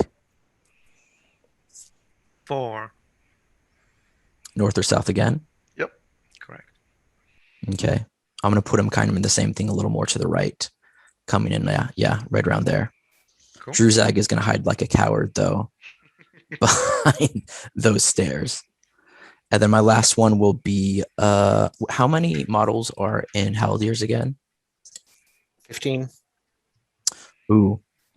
So including you have 11 Gladrim warriors with shields, sentinel, and 3 pikes. so almost half your army. Yeah. Okay. So I'll roll for the captain next. 5. 5. That's west or east? Yes. Incredibly good rolls from both sides. This game. Yeah. So he's going to come in a little slightly north of the Balrog to kind of come in there, and he's going to be protected by the Balrog, but he's there to bring might for heroic moves and more bodies, of course. Yeah. So basically, in summary, for those not being able to see this, the good army is kind of surrounded in the bottom left corner with Balrog and another warband from the top, and the 2 warbands from the right, and Haldir's warband still hasn't arrived. Okay. Rainier, you have any other warbands, or was that it? That's going to be it. Okay. Should we just roll for Haldir? That's what I was gonna say. Let's. Well, I'll tell you. Actually, before we do that, yeah, let's talk through the. Because that would happen at the end. Have Jacob say, well, Yeah. let's roll initiative on the first turn, just so we know what's going to happen. You can try to shoot Imrahil with Balrog. Oh on a yeah. 6. Let's do that. Let's see if he Yeah, let's rolls see. the That's 6. probably the most important The one. important thing. Okay, shooting phase. Balrog whips, and he rolls a 5. Oh, point of might? No. That's what Lady of Light is like. That's the first Okay. utility. That's why bit. she's there. First utility bit.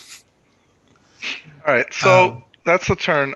So roll for priority. See who would win priority to determine what you would do in the first round. Okay, Nick. so Jacob rolls a 4, and Rainier with the Polish die rolls a 6. Rainier goes first. Are you So gonna call anything? Okay, so now the question is, can Balrog charge anything? so he was what right here, Rainier? Mm-hmm. So he could probably, if you had stuff right here, he could probably get into something Yeah, from there. he was going like right into combat. And I'm assuming he'd position him in a way in which he could. Mm-hmm. So yes, we'll say. Okay, then in this case, I guess I'll try to avoid that. So I'll call a heroic move with Lady of Light, probably. Yeah, because as she protects everyone with the 6-inch shooting aura, then she will have everyone in her heroic move. So she'll call a heroic move in this case. Fair enough. Okay. Rainier? And what's your courage on those guys? 3 base on the regular I'll guys. call heroic move with the captain. 4 with the knight. All right, so Mick, if you want to roll to see who would win the roll off, we're not going to go through like the whole game, but just to establish what happens in the beginning. This first turn is going to be kind of set the tone for the whole game. We Yes. haven't used the ETC dice yet, so we're gonna roll this. And it's something that rolled off the screen. It is a 2. So Rainier gets to go first. Going into Immerhill or not? I think Immerhill is the only one we can probably clearly say would be in charge range. I think I'm definitely going in Immerhill. Do you guys want me to roll a courage test? You're Why- fearless. Yeah, You're- By the way, I'm. Your courage Why do you? 7. I mean, I don't even cause terror or Yeah, anything. he doesn't so cause Yeah, terror. yeah. And you're Oh, I thought fearless, Lady of the so- Light. But if you want to roll Lady a of courage Light's like test, the feel most. free. Go the ahead, most feel taken free to. model, and I'm like, what did she do? Yeah, so I'm going straight into Immerhill for 2 reasons. Of course, he's your leader, but he's also, him and Boromir, I believe, are your only killing power in the list that threatens me right now.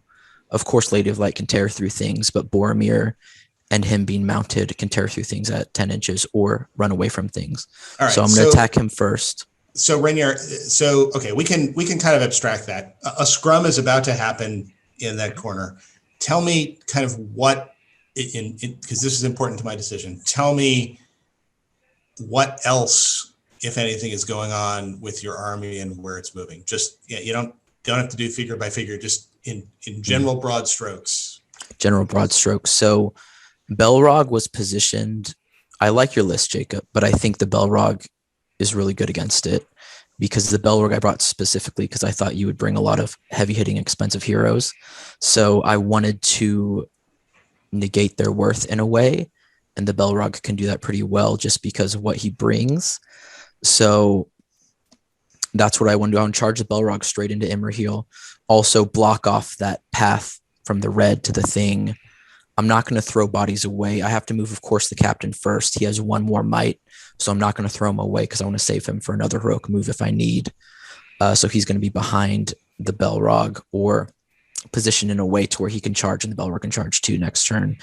Yeah, that's what's going to happen. I'm just going straight into it. My objective right now is Haldir's not on the board. I want to rip through as many people as possible. Get to your heroes, of course, but also kill your other models as well. Just it's a scrum, like Matt said. I'm just going to jump right into it. You want me to? So you're piling on. You want me to explain what I'm doing to the right as well? Well, but generally, okay. Yeah. So generally speaking, the same thing goes for why I brought Druzag, a Bat Swarm, and Groblog, which are all in the right corner. I know the Belrog seems like the only threat in the army, but actually Druzag, I did Enrage Beast, and I 2 dice it in the first try right now because I feel like it's extremely necessary to enrage the beast this turn. I would enrage the Bat Swarm, and I would basically do similar things and just charge everything in. Not stupidly, but of course I'd like enrage a beast, charge him in, keep another one kind of out, And as I'm closing in to where you're stuck in like kind of that circle, I have a bat swarm, the second bat swarm, kind of ready for whatever he wants to do. Heck, depending on what you do, one could even charge Imra here, but I think you'd probably like charge to the right of him. So yeah, that's what I do. I could tag team him with Groblog and Rogue Strike. I could tag team one with the Belrog, or just enrage one and throw it at a hero just to stop them from doing something for a turn. Because I think a couple heroic combats with the Belrog, I'm going to drop a couple more bodies than you will. And I think it's more important that I kill more models than you do, if that makes sense. Just so because Jacob, I have the number superiority. Jacob, give us in broad strokes your kind of strategy. Real quick, me, also with my wargs are going to kind of spread out. For me, the most important thing now is where Haldir will end up. So maybe if we make a good roll you would have to move first before you figured that out. So just tell us what's going to happen on the first turn. This point. So Rainier, I understand that you attacked with the things that are in the bottom. Okay, Mick is drawing something, but it's the. Unfortunately for him, is the right way round, and for us, it's opposite. But anyway, it's in the lower left corner of the screen that we're looking at. So yeah, I've closed in on you on both sides, and I've depending on where you move, because you actually get your heroic move before I can move my right hand. So if you could actually tell me what you do, and I can react to that. Yes. At this point, it's hard to say on this kind of board, because it's all about what can you actually charge with any goblins apart from bat swarms from the the bottom. I don't think you'd actually be able to charge in too many goblins, so I'd probably just used Galadriel on her own, moved her a bit right, and on her way just cast Banishment with 2 dice on the Balrog. And I'd basically do this every single turn, because why not?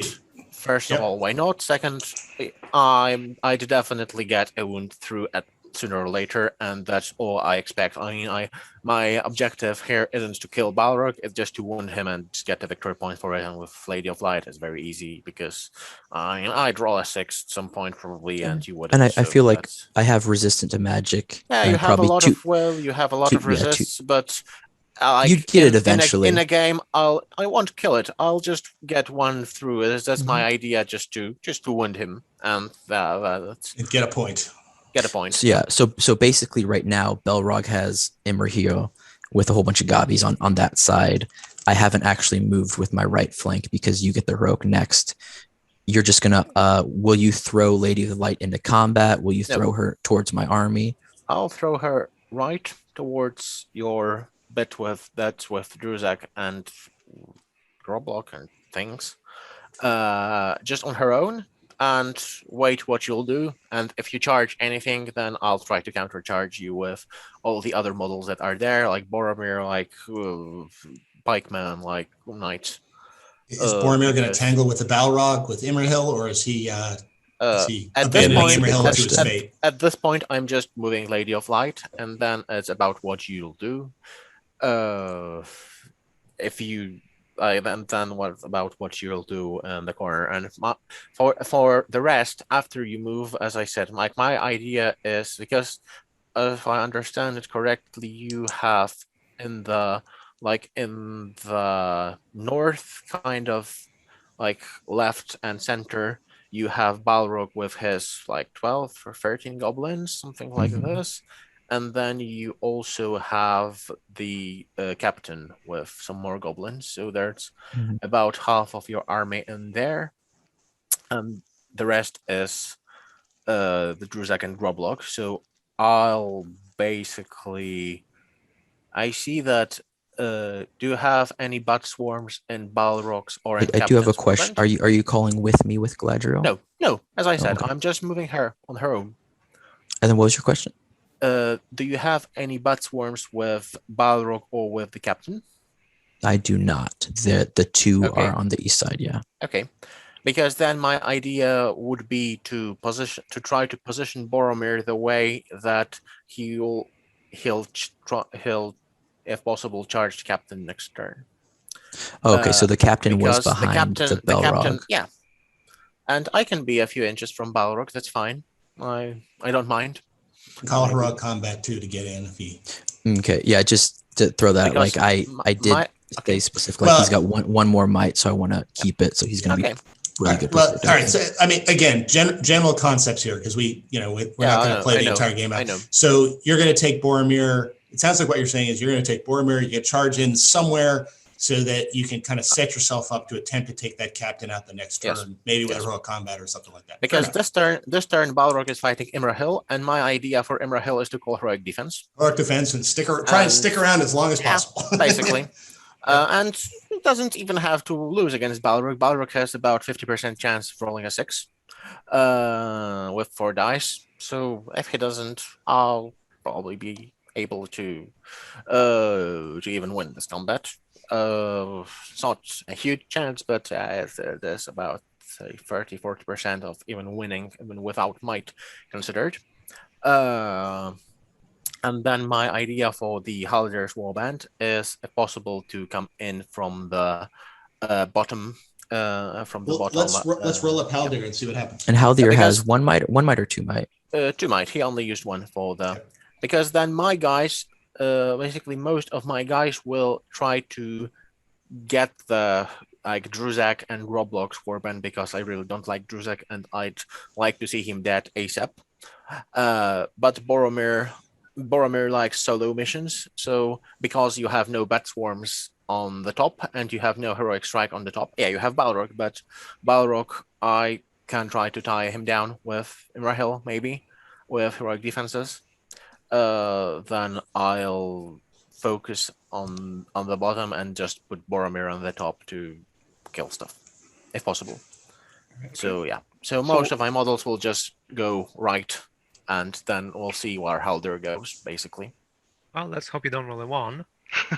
So if he doesn't roll, if rolls 1, it's a bit worse. It's a 5. It's a 5. Okay. So this means the left all right.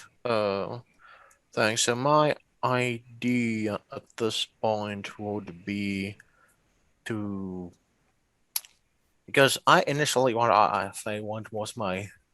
were my ideas.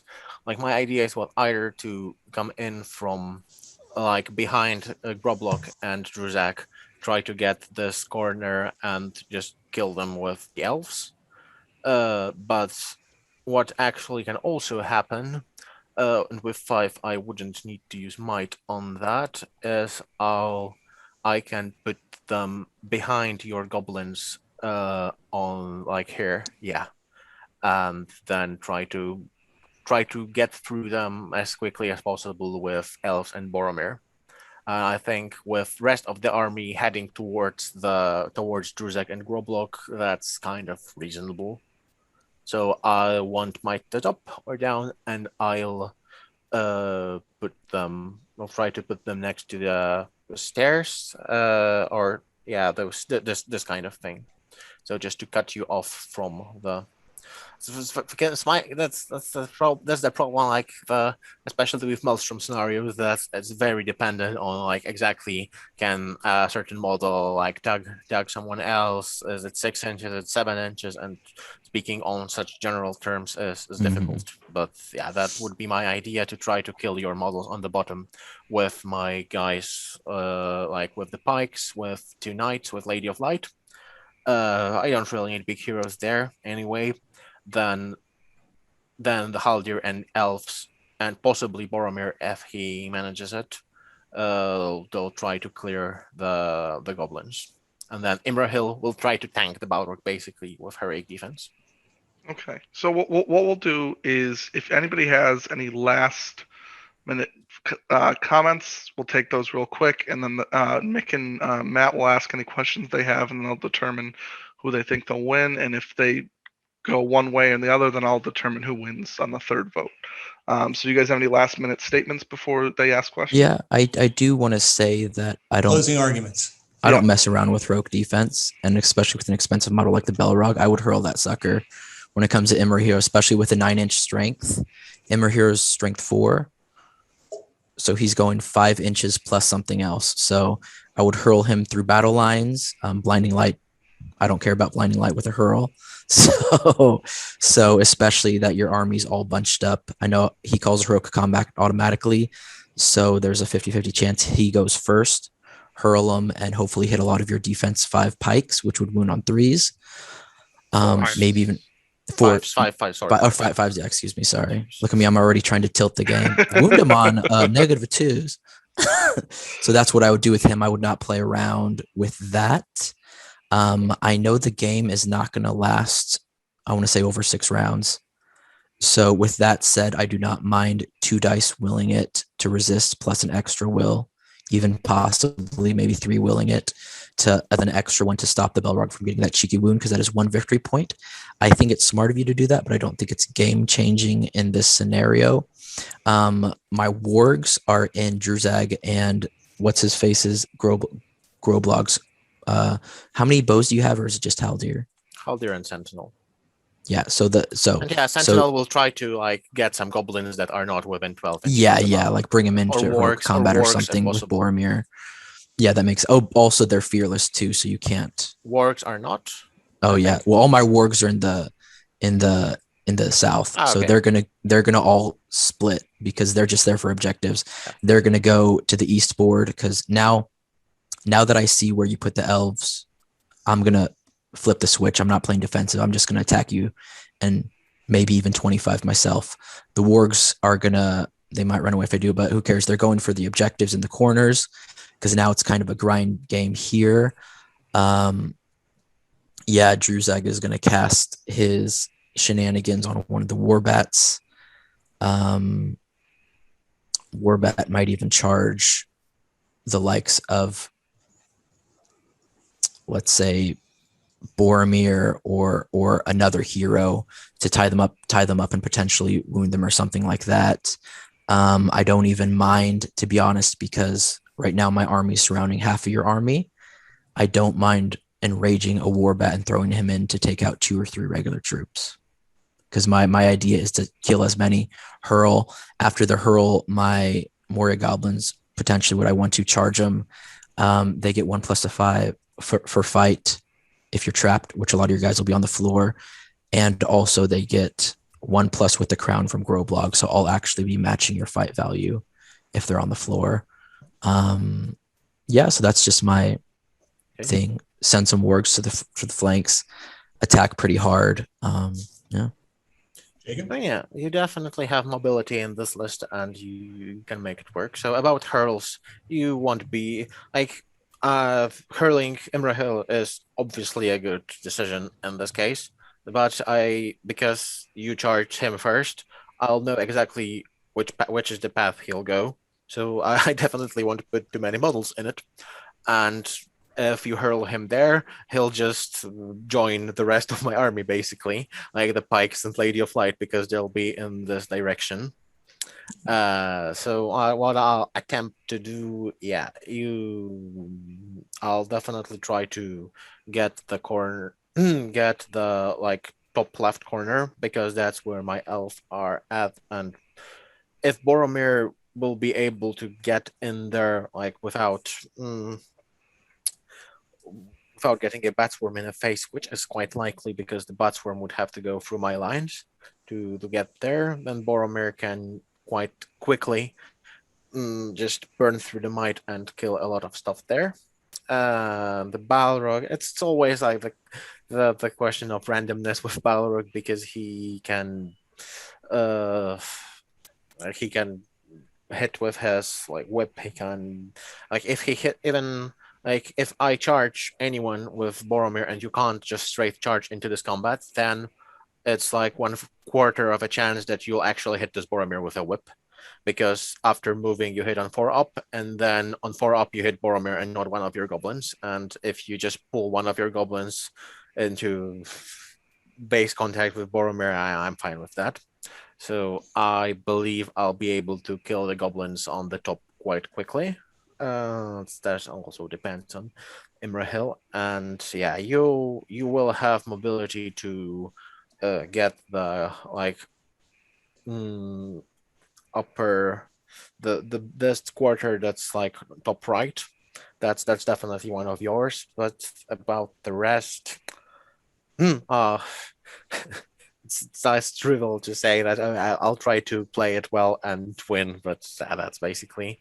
I like this kind of games where there is a lot of options, a lot of tricks you can do, and where like placing individual models really matters. I believe I'm quite good at this. But definitely, I won't try to attack Balrog. I'll run away from him, and with Lady of Light on majority of my army, he is unlikely to get someone with a whip. Yeah. Okay. How would you negate the Belrog gets a free heroic each time? So whenever, how would you just try to feed first like one person into it so he only kills a couple of turns? So at this point, like first turn, he's fighting Imrahil, so he's not getting anywhere. He hurls him and then he doesn't kill him, so he doesn't go anywhere further. Then I'll be more than 6 inches from him this direction. So next turn, if he doesn't hit on a 6, he won't fight. And then when he'll fight, I mean, at some point, I'll definitely charge him with Lady of Light because he can't kill Lady of Light in a turn. And that's a lot of turns just to. I'll basically try to run from him. That's my idea, and delay him with the heroes. Okay. It all depends if you actually want to attack top or bottom with Balrog, because then I'll just easily kill another part of your army and hopefully get those 2 quarters. Okay. Mick, any final questions, or do you have your decision? Yeah, I'm still thinking about. Can I say something real quick too? The set ablaze rule. So even if you threw Lady of Light or potentially Boromir, and I just wounded them once, they'd still be set ablaze, taking a strength. On a 6. Yeah, on a 6. Okay. Mick, any? So. No, you want me to go to Matt? So Boromir has heroic defense. So even if Balrog ends up charging at some point or whipping Boromir, I get the sense that you'll be heroic defending with him as well, not necessarily heroic striking. And Lady of Light, she her plan is to be banishing Balrog every turn if possible, right? Yeah, okay. So on that basis, I have a very strong feeling that despite 10 points of will and resist to magic, at least one of those banishes will go through. So there is 1 wound taken off the Balrog. So there is a point. At that point, because the heroes on the good side are all actually super resistant to Balrog, with like Imrahil has defense, Boromir has defense, and Galadriel has defense. No, she doesn't, but she has 3 fate points that she can free. That's right. Yeah, it's the other Galadriel who has defense. Sorry, but she's nowhere near the Balrog in a way. I do have a question though. How would, because like the heroes would technically be going in against the Balrog and delaying him, which I don't mind actually. I would refer that because the Balrog's there not just to kill them, but to tie them up for a lot of the game. How would you stop the enraged beasts? I think that, well, what can you enrage? That's the thing. Like, if you enrage a warg, yeah, you have a fight 5 warg with 3 attacks, strength 6. I mean, it's a fight 5 guy that, I mean, most of my troops can handle it. I don't mind him, like, killing a model a turn and then dying.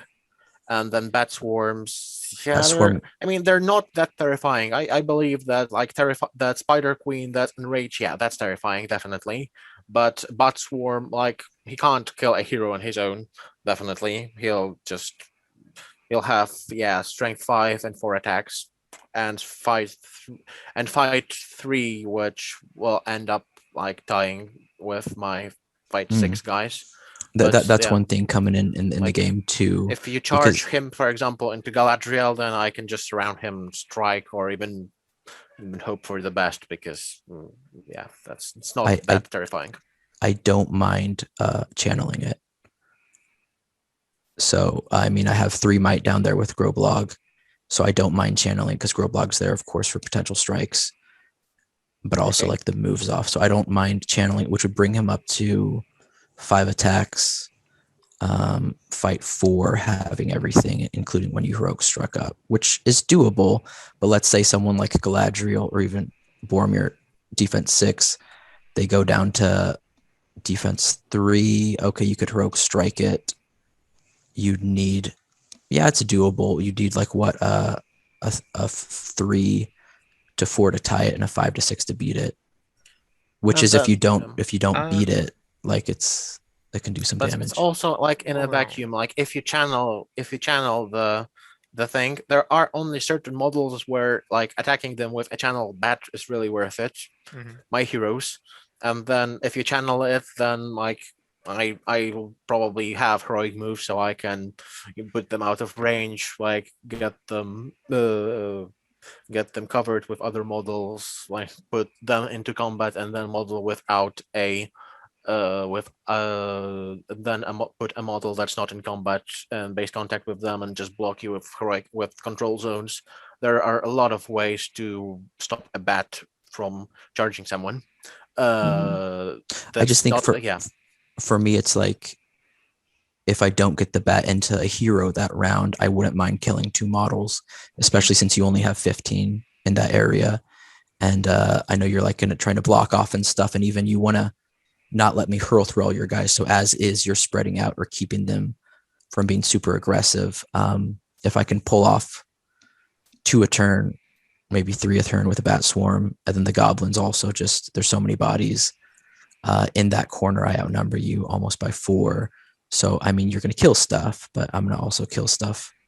I think I can potentially take it, but yeah, it's good plan. Well, what's your vote? What's your vote, Mick? Yeah, Matt. Can I just add, when you're fighting with Batsworm against someone, only the person directly in combat gets the half fight value, but the supporters still support with normal fight value. So he's still supporting with fight 5, and in a lot of cases in fight with 5/6 with the Galadrim Court. So so you're not actually. Oh, the Galadrim Court are up in the north, though. But yeah, I get what you're saying.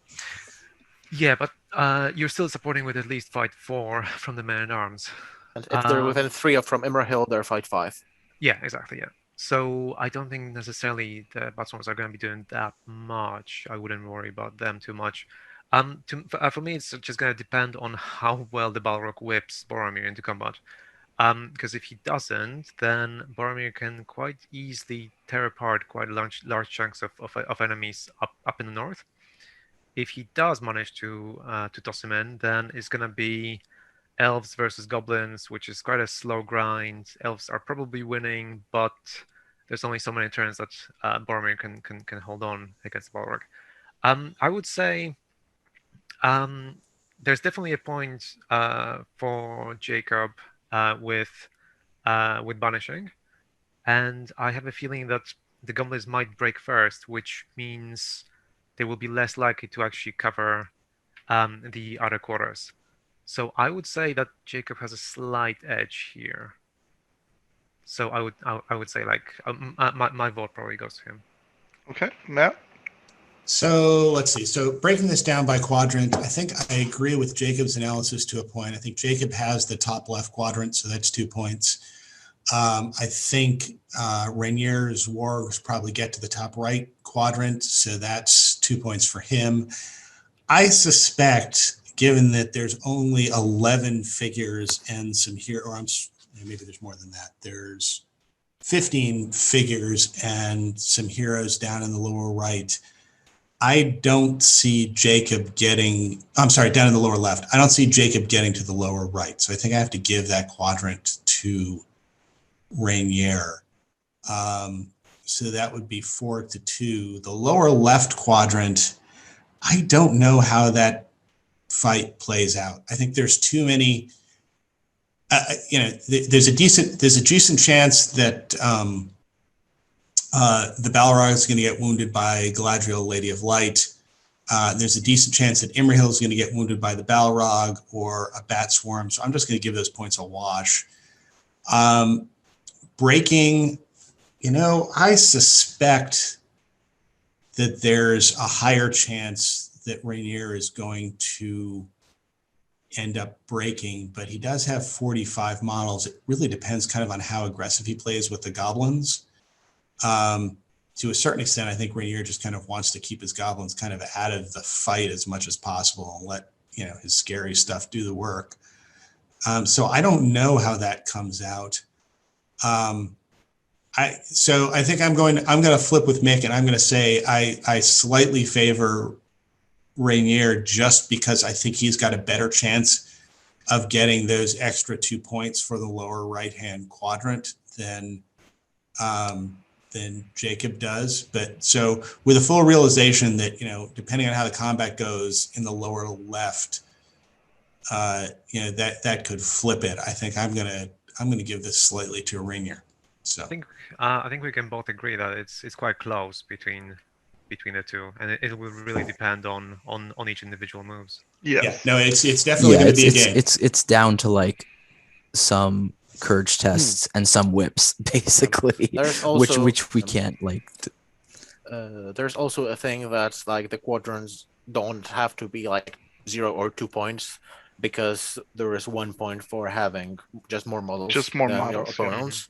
And then I don't, but I'm pretty sure that I want, like, there's Rainier wouldn't get 2 for both of the like bottom parts, because like getting twice as many models on both, it's not clear to me though that you're going to get 2 for the upper left, especially if the Balrog decides to. Because I can flip the switch and put the Balrog up north and just tear through elves. Yeah, because the stuff up north isn't going to be covered by the blinding light, and you know he can start whipping an elf or Haldir in and then start heroic combating up in that direction. But anyway, that's how I come out. So it's down to Tim. Okay. So I just have one last question. Rainier, how many do you have? How many do you have in the bottom left corner? Would you say how many models at the start? With the Balrog? Yeah, like that contingent that came in. That has not the one that was like towards the middle, but more that was in the bottom left. That has 26. All right, so you have 26 models, and Jacob, how many do you have in the bottom left? So I have those 15 models, but then also there is Haldir with 15 guys that are very close to that. Okay. And if he doesn't challenge me, then I can also put some of those guys into the like top right corner easily. If there are no goblins there, like 4 turns, and those guys will get there. Yeah, I just feel like you're a little too spread out with 30 models to do that, because you do need everybody to stop the Balrog and stop the Horde in a sense, because like Matt was right, like if you put models up to the right corner, that just gives me more incentive to go north and take the left corner. And I could even throw a random warg in the top corner behind a building, throw them in the last minute to where you just get 1 point. But yeah, I get that. So, all right, Tim. Yep. I mean, it's like Mick and Matt said. This is one of those games where you have to see it played out to actually see how it goes. But based on what I'm hearing, I think I'd slightly pick Jacob to win this, and I say that because the game ends at 25%, which means that if he breaks you, then you start to, and even though you have the Balrog for courage test, that doesn't cover the top right corner for your wargs. Jacob will just mitigate the bottom right. He doesn't have to, he can just allow you to get maybe 1 point, or maybe he can match you and get to 0 points. And I think he can spread things out well enough to where if he can just break you, he can let things run away.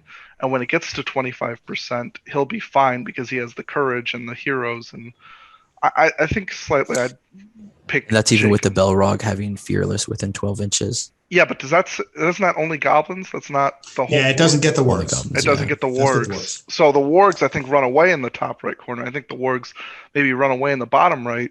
And I think he gets the top left personally, and I think because you run away, I think he gets the top right, and then the 50-50 in the bottom left, and then maybe he mitigates you in the bottom right. But I do think he'll get the wound on the Balrog, so I think I'd slightly pick Jacob in this personally, but I definitely would want to see this out because I don't know that would go that way. But yeah, I'd pick Jacob. Okay. So let us know in the comment section below who you think would win, as well as any lists you have for future episodes, any ideas you might have as well. And remember, we are on Apple Podcasts and Spotify if you're interested in listening to us to there in the future. And we're also going to be doing a Q&A shortly, so leave any questions for that as well. And we look forward to seeing you guys next week.